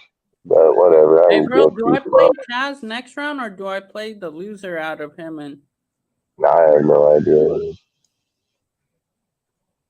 Can tell you, don't know. this I bitch? just think it's a crock of shit. Like I said, I want to count it over. It goes for 2 weeks, so it's not over this week. It's over in 2 weeks. So What? the What, we go fucking for 2 bracket. weeks? Yeah, if I read it right, I think it said it's 2 week bracket. Fuck, I didn't know that. Yeah, but it doesn't matter because I would have a chance if KD and Luca and Lillard were all off the bench. Oh, I'd have a chance, no problem. But even if Luca and Lillard are off the bench, but at the end of the day, if Lillard and KD end up on the bench, there's nobody in free agency that can give me the points they can. So the season's done.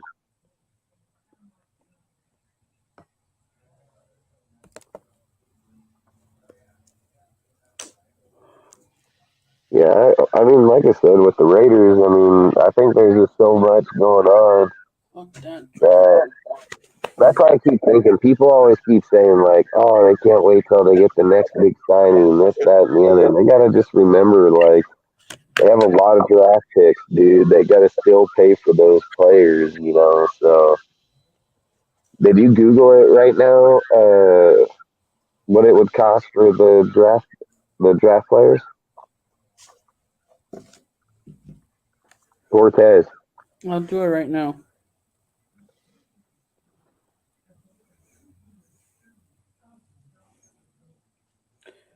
How much would it cost the Raiders to pay their draft picks for 2023?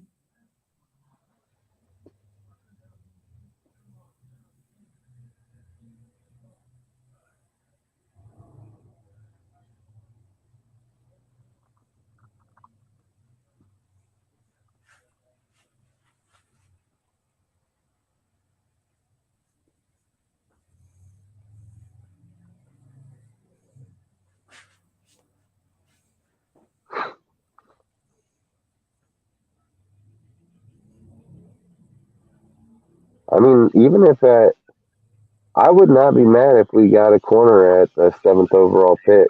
Even if we traded back to like 10 or 12 and took the corner, I would not be mad at all. I mean, I would take it in a heartbeat.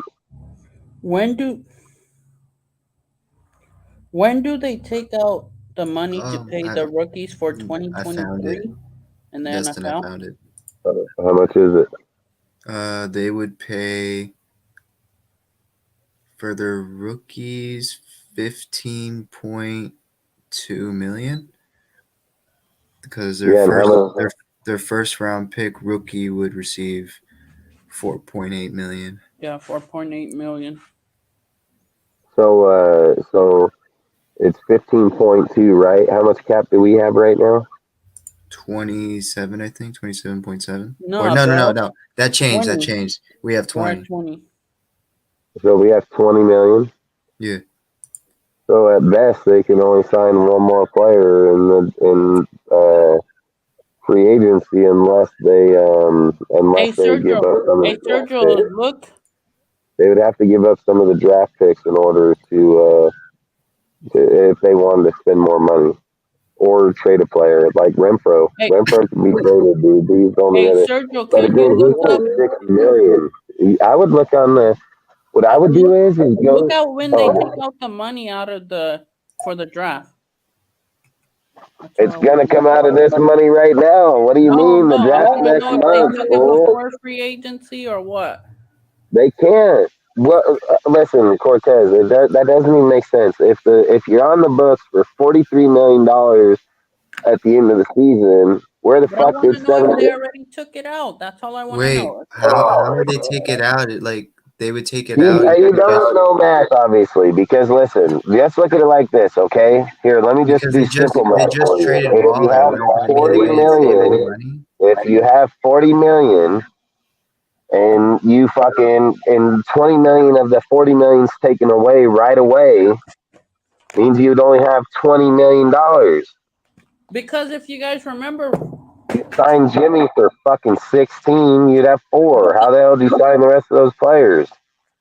the crazy thing is, how the fuck did our money go from like 40 something to like 28? That's all I'm saying. Oh, you Nothing. got Jimmy and 5 other players. You got Jimmy, Epps, fucking Robert, That's what happens when you sign a Meyer. You got player. fucking Dorsett, dude. I mean, you got 6 players. Jacoby. I mean, it's what He happens when you just sign said, a player. he said, I can't, he said Lance Riddick died today. Yeah, Wait, what? man.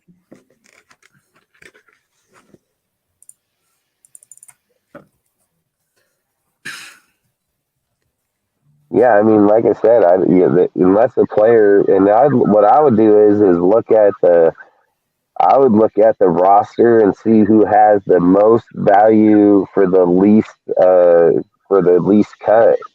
That'll probably tell you who's about to get traded next.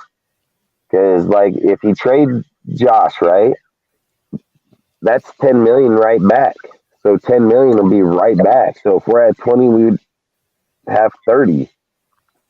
And then because Josh, there's no hit, he's on a tag right now. So we don't hit or lose on that one. We just get all our money back. So Josh, he would be an easy trade. The problem with Renfro is, I think you brought it up on Wednesday that you're giving up 7 and we're only getting 5. So I Yeah, don't know if or you do that one. You're 6. not doing that 6. one. So we're giving up. So Seven we're point five and getting back like 5, if I remember. 5.5. I forget how much. It's like 5.5, and we're eating more than we're receiving. And that's why I'm just saying, like, Jason Jacobs makes sense because that's a full 10 back. But I don't see them trading him, bro. Oh wait, yeah, they can't. So yeah, they can't trade him anymore because the new contract that they gave him, the deadline that they could have traded him was supposed to be Today today. at 4 o'clock. So after 4 o'clock, his contract is now more guaranteed. So there's no point in trading him. You'll lose more money. Yeah, that's what I'm saying. So he's not going anywhere. It's going to be Josh. Josh would be the next trade if you're looking for money. You know what I mean? Because Josh has no hit, no penalties, no anything. He's on a tag at the moment. So if you trade him, you'd get a full 10 million back. So Man, it should just tell you the Raiders ain't going to be signing probably anybody else. I mean, that should just tell you right away. Like the man, Raiders are imagine probably if they signing trade, like 1 or 2 more dudes at 1 million or 2. Like imagine if they trade Jacobs for picks. That would probably be like what the most picks I've seen any team have. No, the boy, if you Niners. traded Jacob for picks, that'd be crazy. No, but like not for a player. I mean for a No, draft. I no. mean for a draft. The Niners got like 7 the complement the fucking other fucking picks. They got like 7 of them plus their original picks. Oh no, but they lost a first and a second, didn't they? They don't pick till like the 3rd round this year. Who? The Niners. Maybe because of the trades for like Christian and then. Oh yeah, they. Yeah, but like if Raiders trade Jacobs, that's probably like the most draft picks I've seen a team have. I don't know, man. I mean, if we got like 3 or 4, yeah. Yeah, like if no one wants 15, I think I've seen a team had 15 before. We're at 12, aren't we? Yeah. Look up what's the most draft pick somebody's had in a deal. I mean, look at last year. Last year they had 11, the Chiefs. Somebody else had 12 just last year. Who's the other team?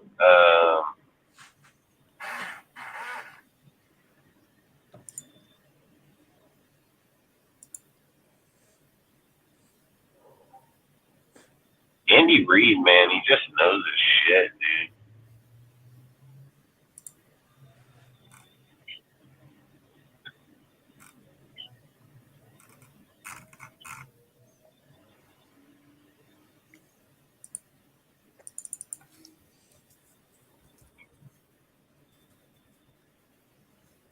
You know, freaking, what was the? I think it was one of your topics, Cortez. You want to speak on it? What, the Bobby Wagner? Yeah. If you want, we can. But I don't think it's gonna happen afterwards now. Why? Because the money situation. I just told you can free up the money. I don't think that's an issue. Oh yeah, hey, this is one off the topic too. We signed the Denver Broncos long snapper today. I don't know why. I don't know why. Because fucking Trent Sieg, this is his last year. They didn't extend him. And this guy we got for dirt cheap, bro. Like $1 million for 3 years. That just sucks if we're getting rid of fucking what is it? Andrew or no, it's Trent, huh? Sieg. Trent Sieg.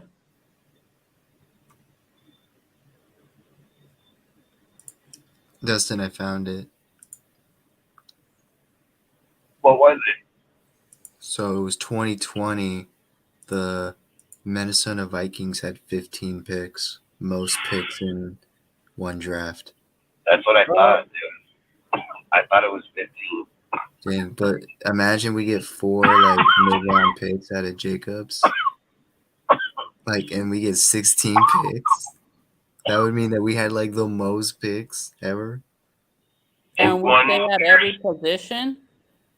Fuck. Bro, imagine Dude, that at 15 picks, dude, you can pick at 15 picks, you can pick a whole entire offense or defense side of the ball. Or defense. Think about it. You could get a whole Every starting. position. Yeah. Bro, imagine this. Ziegler in his first 2 years basically got like one of the most picks in one draft. I'm telling you, Josh is not a fucking player that cannot be traded. Like, I'm telling you, Josh can be fucking traded. Like, mark that shit down. Hey, I'll use this prime example. Look what Josh McDaniel said. Oh no, the Waller's in our plans for this coming year, and look what happened. Yep. Days after, shipped out of here, gone. Yeah, people got mad that McDaniels. People got mad that McDaniels lied. Yeah, he's gonna lie about that. Yeah, what do you think? You think he's gonna tell you straight up? Yeah, I'm gonna trade this mofo. Yeah, exactly. That's what I keep telling people, and they keep talking about it. They're like, "Well, he just said, what do you think is gonna come up?" Yep, that guy sucks dick, man. We're about to trade that motherfucker to another team. So now we gotta find another team that'll take this sorry motherfucker. You think they're really just gonna say that? No, he's gonna be like, yeah, he's a very high attribute to our team. He plays at a very high level. That way, it's a sales pitch to the next team, dude. Like, straight up. They're just like, he's just gonna fucking say, no, he is not. No, the fuck he is not.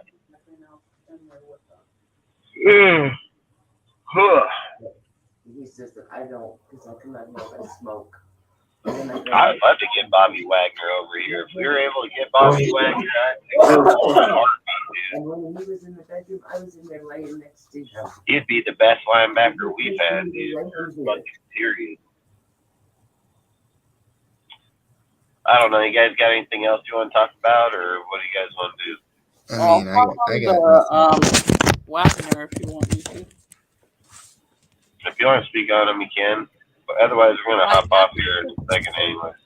Yeah, after thinking of everything, I don't think he'll be I wouldn't take him. Like, the money situation. And I'm hearing that he wants to go back to Seattle. I'm telling you, Seattle's becoming... Because a lot of players are going to Seattle. Seattle's becoming... Bush, dude. Can you imagine Bush with Wagner? Fuck. Because a lot of... I'm noticing Seattle's probably going to be the next Philly or the next Niners right now. Because a lot of players are just going to Seattle on cheap contracts. Like players that should be paid more, but they're just getting cheaper deals. What's the red thing? That's my torch. Yeah. That is true. That is true. Yeah, I just don't think... I'm cool right now. I just want to go to the draft. I want... Shit, we're still a month out of the draft still. We're farther than a month, dude. It's what is it, the 27th? Yeah, it's like the the 27th, 29th. Yeah, the end of April. Yeah. Dude, but this year is going by pretty quick, dude. I don't give a fuck. We're already through March. We're in the middle of March already. Yeah, after this week... I get my fucking brand new king size fucking bed, dude, on Wednesday. I'm gonna love it. Hey, but the thing that sucks, dude, I don't get my couch, dude. I don't get my couch for fucking Dustin, that's what. Hey, Dustin, my uncle just got a new truck. My uncle up in Washington got a 2019. Nice. Yeah, so after this week, Dodge. Nice. the Raiders have to add at least 30 players onto the roster, counting the draft. So like and UDFA. So half of the 30 people are already UDFAs and rookies. That's what I'm saying. Yeah. Like, they got a lot of players to still go. Hey, I want to ask you guys this question: who's gonna be that diamond, that one gadget player from the practice squad that you think we may go after after the draft? Oh, I don't know after the draft. I thought you were talking about like that we already have on this practice squad. Or oh yeah, that we have on this team, What are you saying now? like the diamond from last year's draft or It's undrafted. gonna be Paulo, dude. Hey bro, Yeah. he gained like 10, 12 pounds. Paulo and fucking my boy Kuntz, baby. Rawr. I think Kuntz put some more weight on or Fuck, lost. he some put weight. on 12 pounds, dude. Wow. He's at 255 right now. Yeah. Hey, this is I'm throwing this out here. The Niners fans are kind of upset with the Clean Farrell signing. They think they went down a downgrade. Heck yeah, I think they downgraded. Yeah, right, dude. Don't even look. No, Like they did anyone wondering Are like you why saying that? Are you saying Arden Q is better than fucking Clee? No. No, fuck no. All right, so they most definitely ain't downgraded. Yeah, it's Those motherfuckers are gonna turn him into a fucking 15 sack player. Watch. Oh and fuck, then bro! I don't Raiders want to think about that. Look what Arden Key did to us. and then Well, Raiders okay. fans are just like, why don't we re-sign our Mm-mm. players? Like why hasn't anyone signed the players that we aren't re-signing? Oh, Foster may get signed tomorrow because Which team? Cincinnati doesn't have a tight end anymore. No, Hurst is they gone. better get ready for Foster's Butterfingers. Man, Well, Hayden Hurst fucking went to, where'd he go to fucking Carolina? Was it Carolina? Yeah, Carolina. So there goes that. So Foster most definitely can end up being signed over there. Hey Where Dustin, did this is Kazeki go to? a quick up to 3 round mock draft that I'm gonna throw out there. So our first pick, I want Gonzalez. My second, Nice. Washington, and my 2/3 Nice. would be my corner from the University of Northwestern, the big corner, because I think he could help us out a lot. And my other last, I think somehow we get another tight end. I think we'll roll with 2 rookies. Yeah, I think they're gonna draft 2 tight ends in this draft. I mean, if we don't get a tight end here and free agency, we are going to go starting tight end for sure. I mean, who else are you going to have starting it next year? Not Jacob Horstein. And Jimmy G loves his tight ends, dude. Like, Jimmy G is a tight end guy. Hey, Josh McDaniels loves his tight ends. I think Josh McDaniels. Hey, let's not be surprised. Maybe we sign Hoyer to be our backup. I think Hoyer's going to get brought over here for sure. Yep. I think when you're looking at corners that are quarterbacks, dude, familiarity. Obviously. This is my look. He traded for fucking Stenham last year, dude. If Hoyer got cut and he's coming over here because Zeppi's going to be the backup, then Hoyer is going to probably be ours for sure. Yeah, Hoyer will be the next Stidham. Yeah. It's only a few $1 million, and he can win. Hoyer can win. Mm-hmm. Hoyer's won a couple Super Bowls, I believe, with New England. Yeah, I think he can win. He can go win. Games. Like, if he had to come in and play a game or two, he can win. I don't really like the guy, but like I said, I would rather roll with Chase.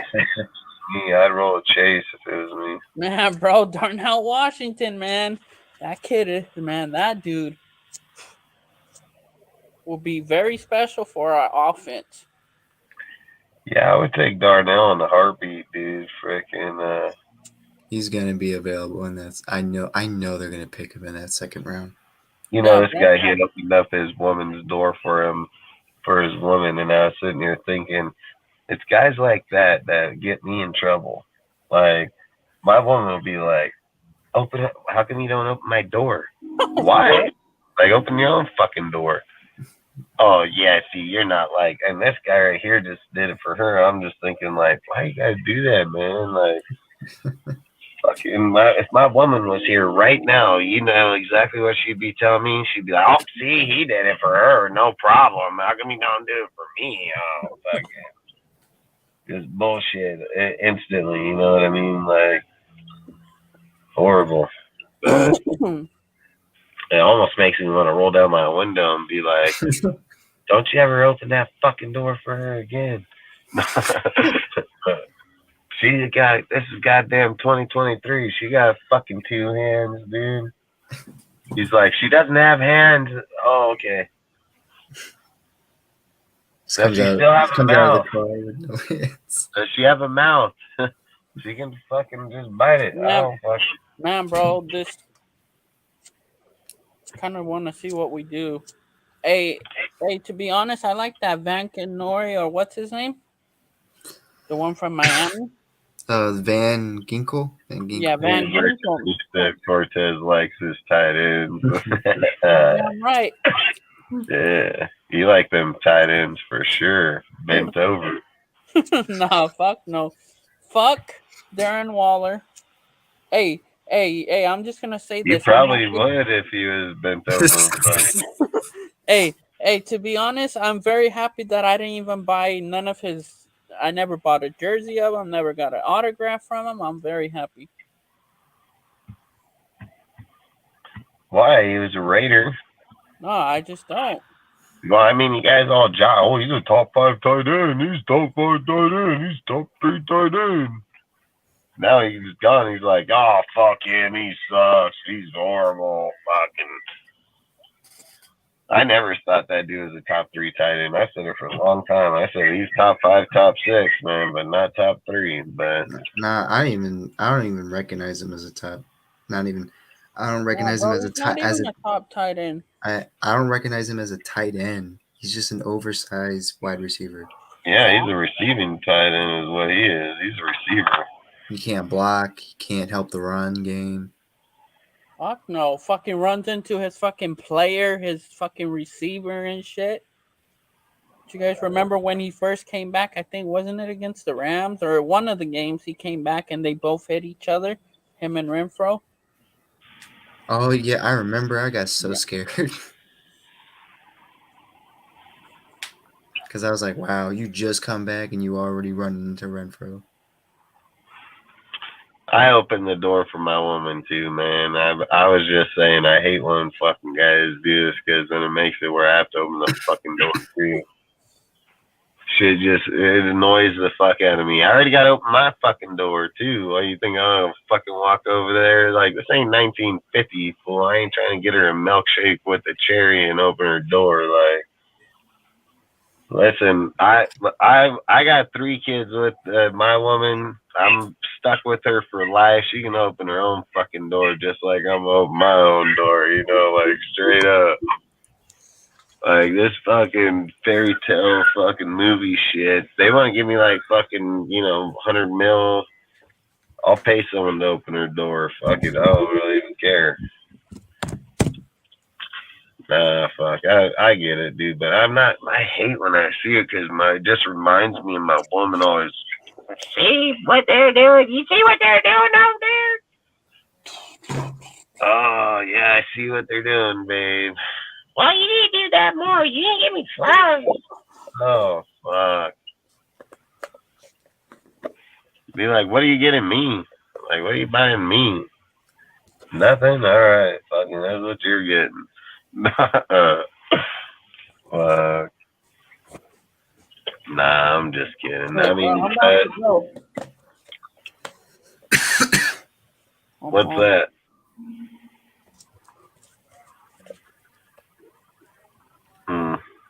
Nice. What was that? I'm about to jump off. All right. All right, bro. See you guys. I'll see you Monday. I'll talk to you. Are you working tomorrow? Probably if I can take me and Savannah go out and grade some roads for a while. Yeah, bro. I'll hit you up. If it's snowing and raining, no. All right then. But I'll just hit you up. Like I'll call you tomorrow in the morning. Yeah, you'll probably call me the minute the show's over. I know you like motherfuckers. Yeah. The second Hey, that bro. this You're show's the one that over. I talk to you a lot, bro. Yeah, the minute the show's over is good. It's all good. I'm gonna hop off here anyways. I mean, frickin' Sergio, you want to keep talking or what? Nah, I gotta go to sleep anyway. All right, Yeah, bro. I'm You thinking have a good about weekend, going in bro. this. I'm gonna go in this store right here and get me a frickin' Snickers, dude. And I love Snickers. I'm not even gonna lie, man. And then get my woman a Kit Kat, so she probably won't yell at me. No, I'm just kidding. My woman's a good woman. She's good. She's just like anybody else's. She's just fucking psycho. You know, like most women All are right, just then, straight Sergio and fucking Justin, I'm psycho. out. Later, man. Later, bro. But All right, I'll see you guys Monday. like, yeah, I just say like she's a good person, but she's just next level fucking crazy. Like most girls are fucking just nuts, dude. There's something wrong with those motherfuckers, dude. But they're good when they want to be. But fuck. I ain't gonna lie, like when my daughters, dude, I mean, like, oh my god, my daughters and my woman, oh man, I'm so glad I had a boy too. Like, I'm hella glad I had a boy because I'm like, dude, you're gonna have to help me fight these motherfuckers, dude. Like, straight up, dude, like straight up, fucking. And then watch him fucking turn on me with them. I'm gonna be so pissed, dude. Like.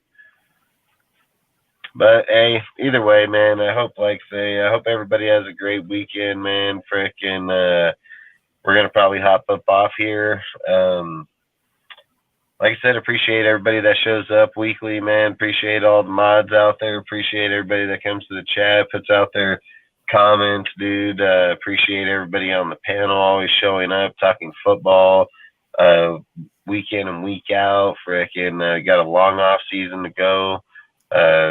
We still got another week of free agency. How long does it go till? It goes actually all the way till after the draft, doesn't it? Yeah. Yeah. Long story short, we got free agency and frickin' the draft, and then we'll see where our team's at, man, so we can bash on Josh and Ziegler some more because that's what a lot of these guys love to do. So we had nothing else better to do. Yeah, fucking facts, dude. I mean, they just trash on them hella hard. Like, it gets old when people talk on dudes without just any validation, you know? Like, that's why we'll suck. Like, why we would suck for so long is because we would never give them the credit that they deserve to fucking stay here. You know what I mean? Like, if you're not giving dudes fair chance to prove what they do, we would just be getting rid of every good fucking coach or player come across here. So, salute, Dustin. How's it going, guys? All right. I was actually. What are you guys talking about? No, we were just talking to talk. We were just gonna hop off here, but frickin', what were you gonna say? No, I just had one general point, and I think. You guys have said something along the same lines. Our standards as an organization have been so low for so long. And if we get fucking 7 wins or 8 wins, like that's a winning season for us. And I think it's just like really sad. And I hope we reach a point, hopefully in the not too distant future, where being a perennial playoff contender is the standard. I was born in '88, guys. So my glory years of the Raiders were really confined to the first Gruden era. Like that's when we were like really kicking ass and we were, dominating the AFC West. We were contenders, and I haven't seen that since then. I mean, I was in fucking 6th, 7th grade when that era was happening, and part of me is envious of like the older Raider fans, the guys who grew up watching the 70s teams, the 80s teams, right? The guys who saw success consistently. And it's been so long for this organization that hopefully we can get to that point in the not so distant future. But I think overall the standard has to be set, and the standard needs to be set high. And if Ziegler and McDaniels need 4 or 5 years to like put their program together, I'm all for it. I don't necessarily have the highest faith in McDaniels, for instance, but I also don't think that the right move is to go ahead and fire this guy. We've been firing head coaches and GMs consistently over the past couple of decades. And pretty much every other year, it seems like, since Al died. And it's not a winning formula, right? You look at the teams who play late into January and those teams who play into February, they're marked by consistency, and we don't have that as an organization. So hopefully Mark has the patience to give these guys time to build the program in the way they want to see it. But consistency is key to success. That's something I just wanted to throw in there, Dustin. No, it's facts, because I think that's what a lot of people are, is envy of the 3 championships we've had before they ever got to see the team. Like, that's where I think a lot of people is they see the history of what we have had, but what we don't have. You know what I mean? So I think a lot of people feel that way. I don't think it's just one. I think it's a lot. Like, because that's how Raider fans feel in general. When general Raider fans talk, they talk like when we're winning 7 games, it's winning. I mean, look how many people come on here and are been adamant about fucking, we're giving up a winning quarterback. We're going to go in dark ages. This is going to be the epitome of the organization. This, that. That's not, we ain't fucking winning. Like, that's the thing is they got so comfortable with winning fucking 6 to fucking 7 games. They considered that winning. You know what I mean? And then in the same time, just look at it like this, is like in the same time that Derek was here, what did he have? 2 winning seasons at best? 3? Let's just give him the credit. Let's just say he had 3 winning seasons, right? He was here 9 years. 6 years he didn't win. You know what I mean? So you took 3 years of 9 years and fucking said that he's a winning player, and then you say that the franchise is going to go into the fucking epitomes because there's no, like, you're taking away wins. Like, fuck, you ain't winning to begin with. Like, that's the thing. You so hard on 7 win average that, like that's good for us. There's dudes out there 10, 12 every year. 10, 12 wins every year, minimum. No, I get it, dude. And I mean, one other thing that I'll say, dude, is obviously Mark gets a lot of, I think, deservingly so, I should say. He gets a lot of criticism for the way that he's run this organization, for the way that he's run this team. But I'll actually say this as well. And even though my moniker is Al's Ghost, I think Al fucked up this team bad, dude, especially towards the end of his life. Some of the decisions that he did. No, he was starting to take everything personal. He just brought in old players, dude, paid them hell of money and let them end out their ears here. And that's why, it fucked our whole shit up, man. That's why I keep arguing with people with this free agency. Like, why are we bringing in old players or big name players? Al Davis did the same thing and it didn't work out. Like, that's what I say every time somebody's like Levante David or fucking this guy. I'm like, fuck no. Like, fuck no. I know Al Davis would hire Levante David, but I know in a heartbeat. And Al Davis would also draft the fastest player in the combine, dude. I mean, look what we did, and guess what? Hey, Dorsett would have been a Al hire. Totally, dude. Yeah, Dorsett would have been a guy. I remember when Myers won it. Myers won it. He would have went after DJ Chark and fucking Dorsett. Like, that's who Al would have went after. He would have gone up. He would have gone after Ruggs for sure. The Ruggs. Oh, sure. Hell yeah. Like, he would have been a Ruggs guy, yeah. In a heartbeat. But yeah, dude, I just think Al just didn't set up. He should. I just think Mark just sucks. Mark just sucks. He's a garbage ass owner, dude. Like, Mark is the most non-football IQ motherfucker there is, and his dad was one of the most. Like, it's Mark, dude. Like I say, you motherfuckers want to talk about the CEO of the coaches, dude. Like, Mark's the goddamn fucking CEO of this whole franchise, dude. Like, So he Dustin, sucks. so Dustin, actually, like something that's really, I don't really know much about the relationship between Al and his son Mark, but just based on my own research, it seems like they weren't really close, right? It's kind of weird. Hell, I Mark wasn't was being even like, Al was just so obsessed with football, and That's what I was gonna say. he didn't really hang out with Mark. dude, like I actually don't think I've ever really seen a picture of Mark with his dad. Like straight up. Like I don't think I've ever actually seen a picture of Mark with his dad. The dude just loved football. He was just so obsessed with it.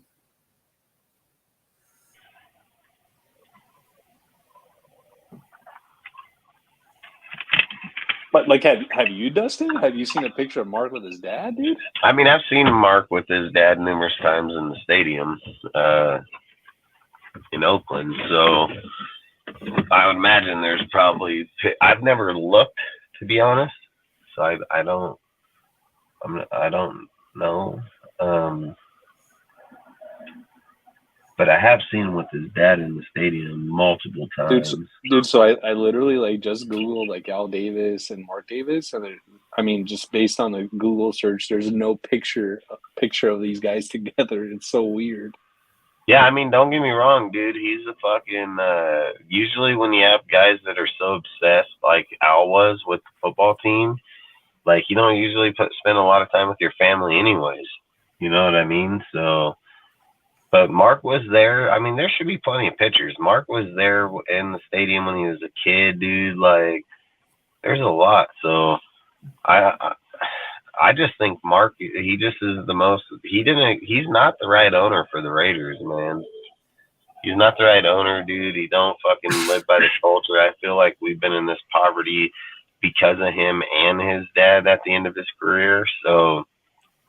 I don't think it was just all Al. I think Al is a big part of that. But the difference is if Mark was football savvy to begin with, one, he would have probably stopped Al long before he died, making those choices. And two, he would have fixed the team after his dad died because he would have known how to. But he don't know how to. He just leaves it up to everybody else and hopes that they can. I mean, it'd actually be interesting to see like what happens once Mark Davis and Carroll Davis die. So Carroll Davis is 92 and Mark is 67. I just looked them up. I mean, they're heading towards the end, right? The end of their lives. What is she, 92? 92, yeah. Yeah, it might happen. It might give it at least at most 3 years. It's gonna happen. Fuck, it can happen tonight, tomorrow. Fucking, it can happen any fucking second. Yeah, but with years how much we know, Mark is probably spending money to keep her alive. Fuck, dude, that fucking one skip on the oxygen tank, fucking be like, oh, fucking done. You know, like he's probably holding them doctors at gunpoint. Then, like, yo, you better make sure you don't miss a beat. He's probably like, fucking Boehner with the oxygen. Make sure she gets the oxygen. Yeah, it looks like she's gotten a ton of work done, by the way. There's a fairly recent picture of her, and like she doesn't look 92. They really some people don't, dude, and some like my grandmother is healthy and shit, and she don't fucking look like she's like as fucking old as she is either. Nowhere close. And she'll outwork. Some people hold up. I got fucking guys that are. I got buddies that are 60, dude. They're just like, oh, I'm getting the fucking lock. My grandma's like fucking running over. Hey, what are you doing? Fucking 40-year-old fucking best friends, dude, over there fucking crippled too. Here she comes. You know what I mean? So Yeah, my grandpa's been looking 60 for like 30 years. Yeah, I mean, It's some people weird. just like hold up better than others, dude. He said he I remember that. just found a young picture of young Mark and Al Davis together. Yeah, Mr. Took Your That Soul. I Man. just think they keep it real private. I wouldn't doubt it. Michael Jackson, same way. I actually think it's more likely what you're saying, Dustin. Like you just had Al Davis, who was so obsessed with football, he actually didn't really spend time with his family. That's probably what happened. Yeah, because It's I pretty mean, weird.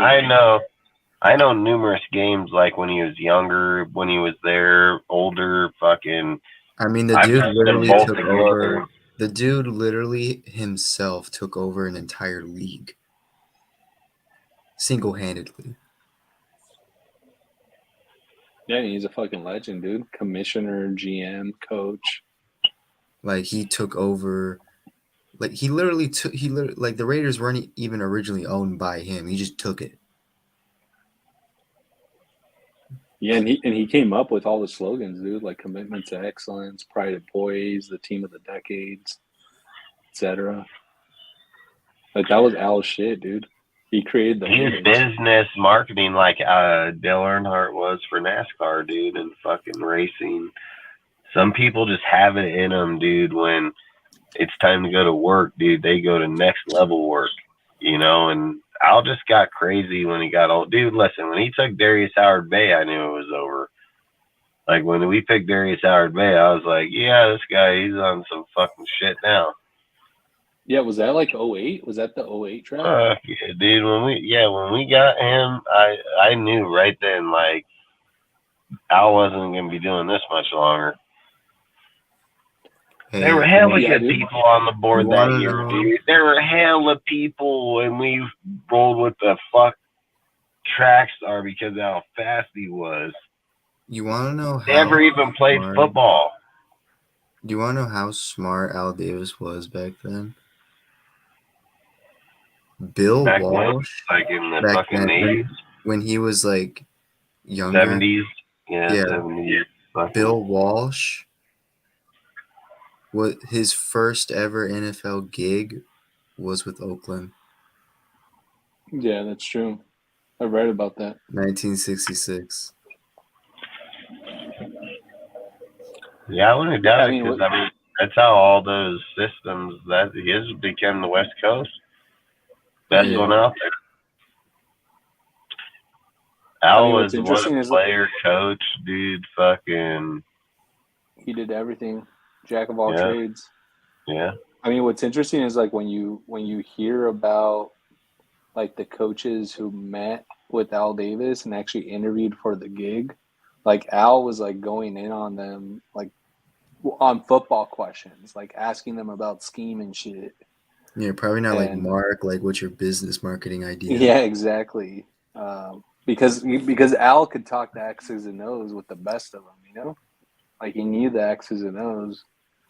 Because Even like he Sean, because he Al was was a a head weird coach. looking motherfucker too, man. But boy, he fucking knew his shit.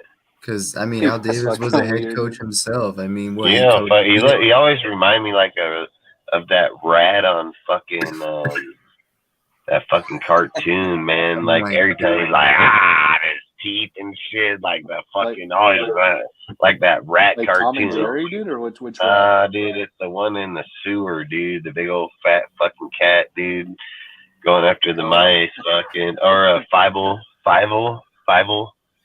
Oh, I know Fievel what you're goes talking about. west, dude. It's that story about that Russian mouse. Yeah, dude, fucking like Fievel goes west and shit, dude. Fucks Fievel saves America or Fievel goes America. Yeah, like they got some. Dude, I It mean, always reminds Al me of towards the that end of his mouse in life there. looked real bad, dude. Towards the end of his life, he had like band-aids on his face and shit. Like it was pretty bad, dude. He did. Yeah. It sucked, man. It sucked that the one guy that loved the team as much as he did, once he was gone, it's just like, fuck. You know what pains me, dude, is like Mark moved the team right to Vegas. His dad's buried in Oakland. His dad's buried there, dude. Yeah, stuff sucks. What makes it worse is how Oakland really didn't want to benefit the team in any way. Like, they just wanted the team out of there. They weren't willing Yeah, to but they did put up that the with all tax the dollars. teams. I mean, fuck, they did that with the basketball team. They're doing it with the baseball team now. They got a 5-time basketball team champion, and then they're over there ousted them. Dude, going to the Coliseum was magical. I'll tell you guys. Like when I was a season ticket holder there, walking that BART bridge, dude. I Any of hated those, it. I hated it that I never got to go there. dude, that shit was the Mecca, man. Like that was, and then you walk inside the stadium, and they had that mural of like Ken Stabler and like George Blanda and Fred Biletnikoff. Like they're all sitting on their helmets and shit. Like that's iconic, dude. Hey, I'll tell it to you like this, okay? The stadium is still there. You can still fucking go there. And another is you're not missing nothing. Vegas is by miles, not even close. Not even close to that stadium. Like, don't get me wrong. I just want. I Oakland just was wanted always to. the best place to be for the games, dude. But fuck that, dude. That place was fucking garbage, dude. I Like, just wanted to experience like the old like Oakland. So Dustin, yeah, I completely love the agree. party. I love being there, dude. I love the My atmosphere. mother always told me not to because What did you say, Al? No, so I was gonna say no. Like I completely agree. Like the Oakland Coliseum was and is a dump, but there's really something magical about that place. Like you can't replicate that. You could have, Yeah, you state of the can't art replicate Allegiant it, nor Stadium. would you. You wouldn't. You wouldn't even try to replicate that because I think at the time of its error, like at its error, it was probably a peak. You know what I mean? Because that's what they called for then. And but I've always said, dude, like I've never liked it. I never liked that we played on a baseball diamond when other fucking teams. We were the only team that ever did that. You know what I mean? So I just didn't No, the think like, Niners did that. Remember? yeah, they did. But we did it every year, fucking every single fucking year. And then, But you know what's crazy, dude, is when the Raiders finally moved from Oakland to Vegas, I remember there was an interview. I don't know if you guys remember an interview with Von Miller, and they asked him actually just like a regular question. A reporter asked him like, "Hey, what's your favorite stadium to play in?" And he said, I actually love playing in Oakland because of how hostile it is. That's the most hostile place to play in. Nah, It was that's the number hostile, one dude. reason my mom like never wanted me to go to a Raider game, just because there will always be someone trying to kill someone in there. Pretty much, dude. Yeah, like the number of there's fights I was Niners telling you, there. dude. You So can like, probably see someone get stabbed for sure. No, yeah, I remember I wanted to go to a Niner and Raider game in Oakland, and my mom was like, "Do you know how many people are gonna kill each other there tonight?" Niner game, you can most definitely count on someone getting stabbed for sure. Probably in the bathroom too. Fucking full show. where'd you sit in the Coliseum, Dustin? Where'd you sit? I was right down the black hole for multiple years in section 140. For other years, frickin'. So I was, like I say, I was in the black hole for multiple, and then 140, section 140, row 2. Yeah.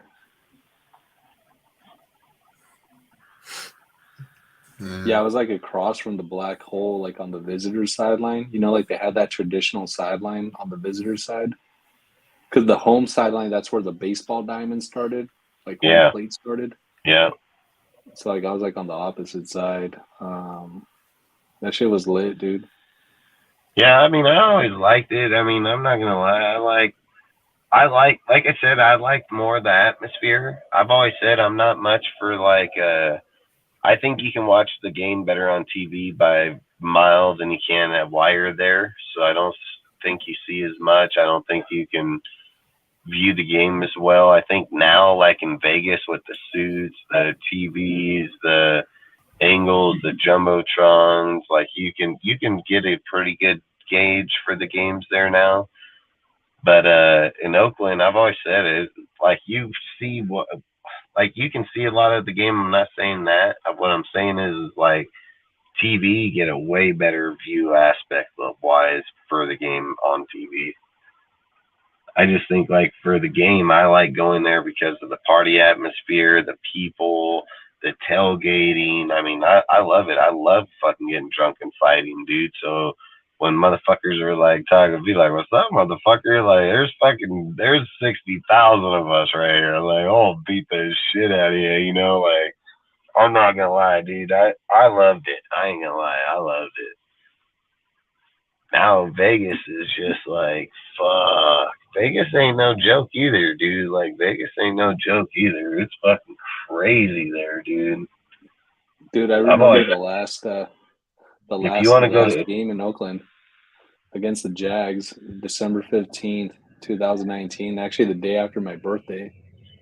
We should have won that fucking game, by the way, because Derek Carr actually slid in bounds, and the refs actually didn't call the right call there. But before the they game, never dude, I'm do. walking. They never do. Yeah, before the game, I'm walking around with some buddies through the tailgates and shit. And there's like Marshawn Lynch, dude, fucking just rolling a blunt and just taking shots with people. He was just like right there, dude. He's just fucking Yo, kicking. yeah, Marshawn was next he- level though. He was next level, different breed, dude. Like he always did that. He did that in tailgates. He would show up all over the place. That dude's crazy ass. Marshawn was like the difference between Adams and Marshawn is like Marshawn, you can tell he just straight up gave a Raider fan vibe. Dude, so Marshawn, the difference between him and Devontae Adams is Marshawn don't give a fuck. dude, Marshawn, like literally would sometimes take Bart after the games, dude. Like literally, well, yeah, dude. because you can drink like a motherfucker on that train, dude. Like, you know how many times we've drove on that thing just because, dude, the booth gives you unlimited fucking alcohol, dude. Like, that thing is balling. I've taken that thing multiple times, dude, fucking from up there fucking down into the bay. The only problem with that thing is like you have to leave in the fourth quarter, dude. That's the only bad thing about that damn thing. Like you won't make it to the train if you don't take off in the fourth. You won't even get out of there. You won't make it. Right. Right. No, I meant like Marshawn would actually take the Bart, dude, after the games, after a couple of the games. I remember, you know, people saying, "Oh shit, Marshawn's on the Bart," because I used to Bart in. So I live over here on like closer to like Santa Clara on the other side of the bay. So I would drive over to Union City, park at Union City, take the BART to the Coliseum, you know, walk the Coliseum Bridge or the BART Bridge to go to the games. That was my route. And then walk back across the bridge, look at the barren wasteland of Oakland, then hop back on the BART and then head back to Union City. But that shit was That's why I never understood why people were so mad about Oakland. Has anybody ever even been to Oakland? You know what I mean? Like, motherfuckers been down there, they'd be like, man, I see why motherfuckers don't want to be here. You have the fucking port, literally, you're like right on the fucking, well, it is on the fucking ocean right there. But it's like the slums, bro. Like, it's the slums all the way through there. Oakland, San It's definitely changing, though, dude. It's changing. Yeah, it's getting more changing through gentrified. even more slums. You're right. It's changing because now you got apps where people take shit on the street and you can fucking identify where it's at. I mean, that's what I'm saying. Like, that place is just going crazy, dude. San Francisco, as much as I hated San Francisco just because of all the gay ass motherfuckers over there and all the weird shit. But I really hate it now. Like, I actually liked going there because it was a beautiful place, dude. Like, there was some cool ass shit there.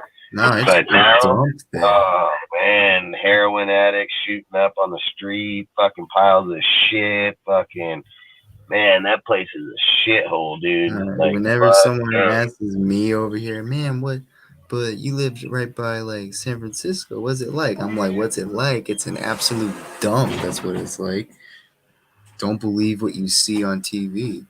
Oh, I used to skate at the pier all the time, dude. Fucking Pier 29 everywhere down there. But that place used to be hella good, dude. That place is not good anymore, man. Nowhere even close. It Nah, just sucks. It just sucks where we're at in life, to be honest, you know.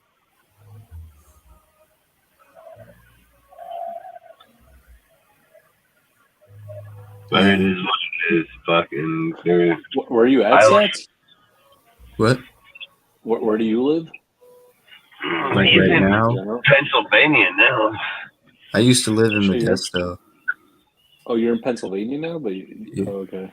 yeah. What I do you do used in to live. Pennsylvania? Where do I live in Pennsylvania? No, no, no. Like, what do you do in Pennsylvania? Like, you're going to school? Are you working? Or Oh yeah, I go to school. oh, okay, cool. That's Yeah, he's going to school to take over that bitch. yeah, taking over the team, bro.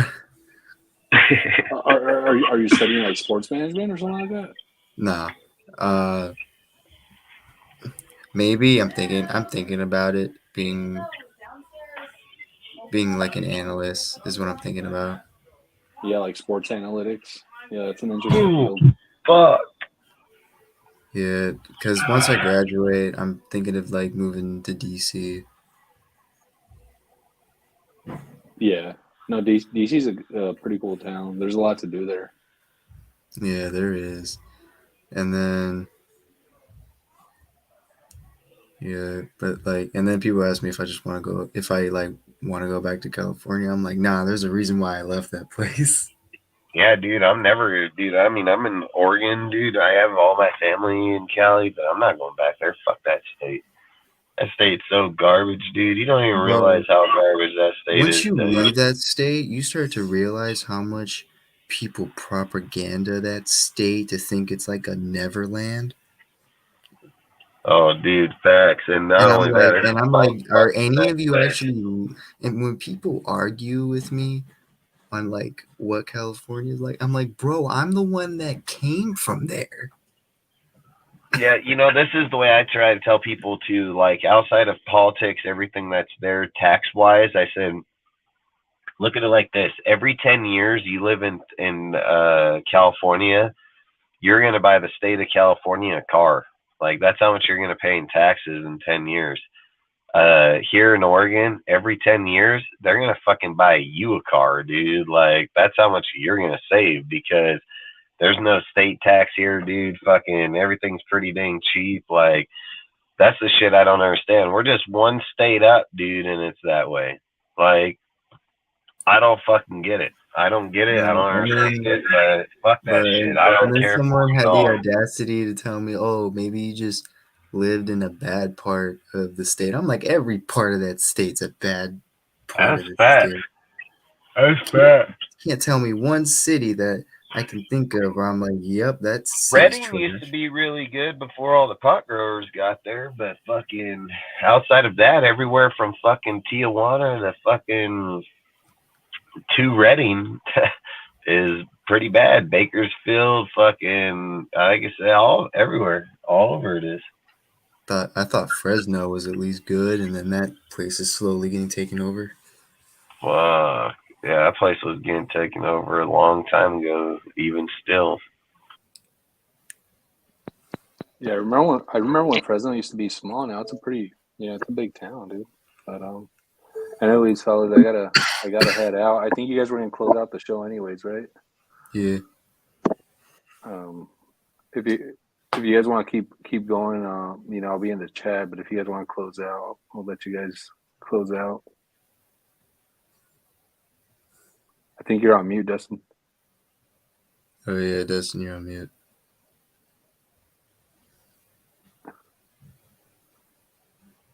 Still can't hear you. Dustin, you're still on mute.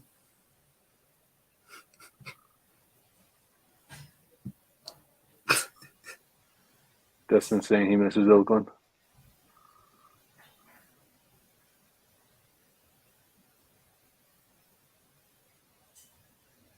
Could you hear him, Stats? I can't. Nah, I can't hear him. You're still on mute, Dustin.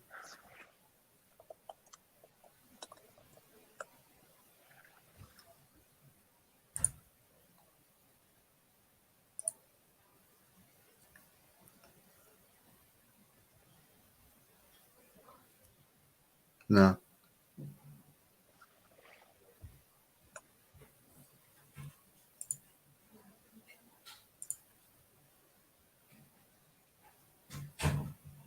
Oh, it's like headphones die.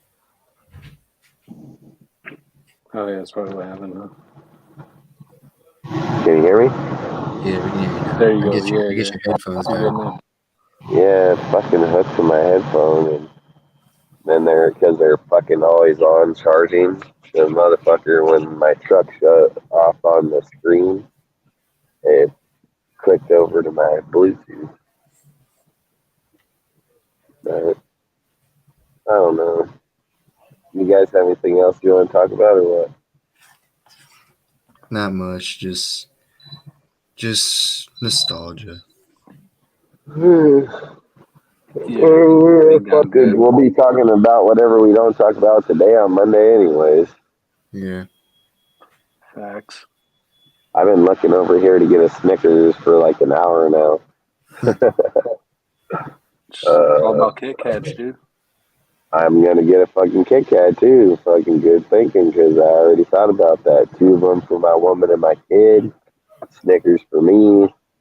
Uh, and I'm probably gonna buy 2 of them over, because if I buy 3 items, 2 of them only cost me $5, and the third one I get for free. Oh And I man, don't do you know like? why. I I don't even like really Twix like. too. Yeah, I love Twix, dude. I was literally just gonna say right now that I don't usually buy candy, but for whatever reason I've been craving it, and Twix and Snickers are like my favorite shit, dude. And Reese's, dude. I love Reese's. Speaking of that, they have a Reese's in there with, the little Reese's peanut butter. The little ones that are like this, that are Yeah, they're the like M and candy. M's, right? Yeah, Yeah, the M&M ones. You know what ones I'm talking about? But it's the peanut butter ones. yeah, yeah. Um, those motherfuckers have a Reese's. They have um, a Reese's fucking candy bar with that shit in them, and it is bomb as fuck. Yep, I'm getting it. Speaking of that, I'm getting that one for sure. I Good love job, high C man. fruit punch too, so I'll probably get high C fruit punch. Well, I'll see you guys. Always good talking football with you fellas. I'm gonna Hell yeah. head out. Gotta Hell get up yeah. early, We'll man. talk. Shit, you and me both, dude. I'm already already dreading it. Freaking hell yeah, you have a good night. Good, stay safe this weekend, man. And outside of that, I'll see you on Monday on the show, man. Awesome. Salute, fellas. Peace. See you, Hell man. yeah, have a great night, man. Outside of that, you guys, you have anything you want to say? Freaking, otherwise we're gonna hop up out of here. Nah, I got nothing. I basically saying suck it, but no, I'm just kidding. Yeah. Outside of that, man, like I say, we appreciate you guys showing up every single week, man. 3 times a week, fucking staying loyal. We really appreciate it. We're gonna have a lot of topics, obviously, to speak on for a while now, dude. You got the draft. You're gonna have frickin' you have free agency. You're gonna have the draft. You're gonna have multiple things. A lot of people are gonna still bash on Ziegler and Josh because they're haters. But outside of that, man, it's like I say, it's an exciting point. We get to see our team rebuild again. Um, you know, it is what it is. I don't even really care anymore. I mean, rebuild till we win, right? That's what the motto should say. Our motto should be rebuild till you win. Um, Either way, outside of that, those conversations for another time, especially we speak on it every damn time, and it gets annoying as hell. But long Yeah, that story gets short, annoying. appreciate it. Yeah, it does, dude. It gets so annoying. I like even thinking like right now there's shows that, but I'm like, fuck that. I No, don't even want I'm at the point where I'm just so drained from it. I'm just like, to. You and me whatever. both. Yeah, you and me both. I don't even want to hear it. I'm You know like, what I mean? can we just see the draft at least? Yeah, fuck. Give us the free agency and draft, dude. And if it sucks, then bash, dude. If not, then you just gotta fucking chill for a minute, dude. But and then the only other thing that sucks is when you're bashing a dude before they get a chance to even get there. You know what what I mean? Like, that's even the worst. But either way, long story short, appreciate everybody there out there that comes here and supports us for multiple hours on time on time. Richard, man, loyal as hell, frickin' souls, all you guys, man. Appreciate every one of you guys, man. Outside of that, we're gonna bounce out, dude. Stay safe. Don't drink and drive, man. If you do go out and drink, if you do feel like you're drunk, dude, just fucking sleep in your car or call Uber, dude. Like, it ain't worth taking someone's life or anybody's kid or anything like that, dude. Like, it ain't that important. If you're out drinking and partying, it ain't that important to get fucking home, obviously. So outside of that, I always say just stay safe, man. I hate fucking reading shit or watching shit on dudes fucking getting in an accident, killing someone's fucking family, and then that motherfucker just, the guy drinking fucking lives, you know what I mean? Like, crazy. But outside of it, long story short, stay safe, dude. Fucking don't drink and drive. Outside of that, we'll see you guys on Monday. Salute Raider Nation. We love you, and we'll see you then, man. Peace out. Peace.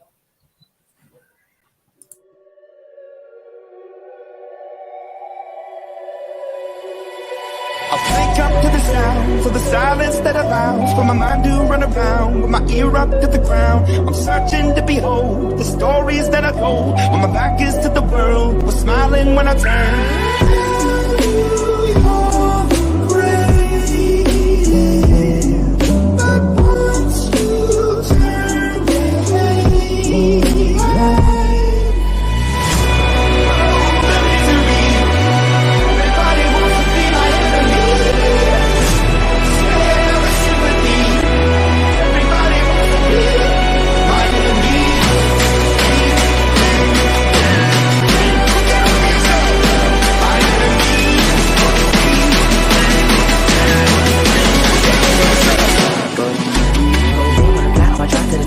Thinking out of box, I'm an astronaut. I'm blasting off a planet, rock that caused catastrophe. And they mad as more because I had it. Now I had a thought about wreaking havoc on an opposition. Kinda shocking, they want a static with position. I'm automatic, quarterback, I ain't talking shit.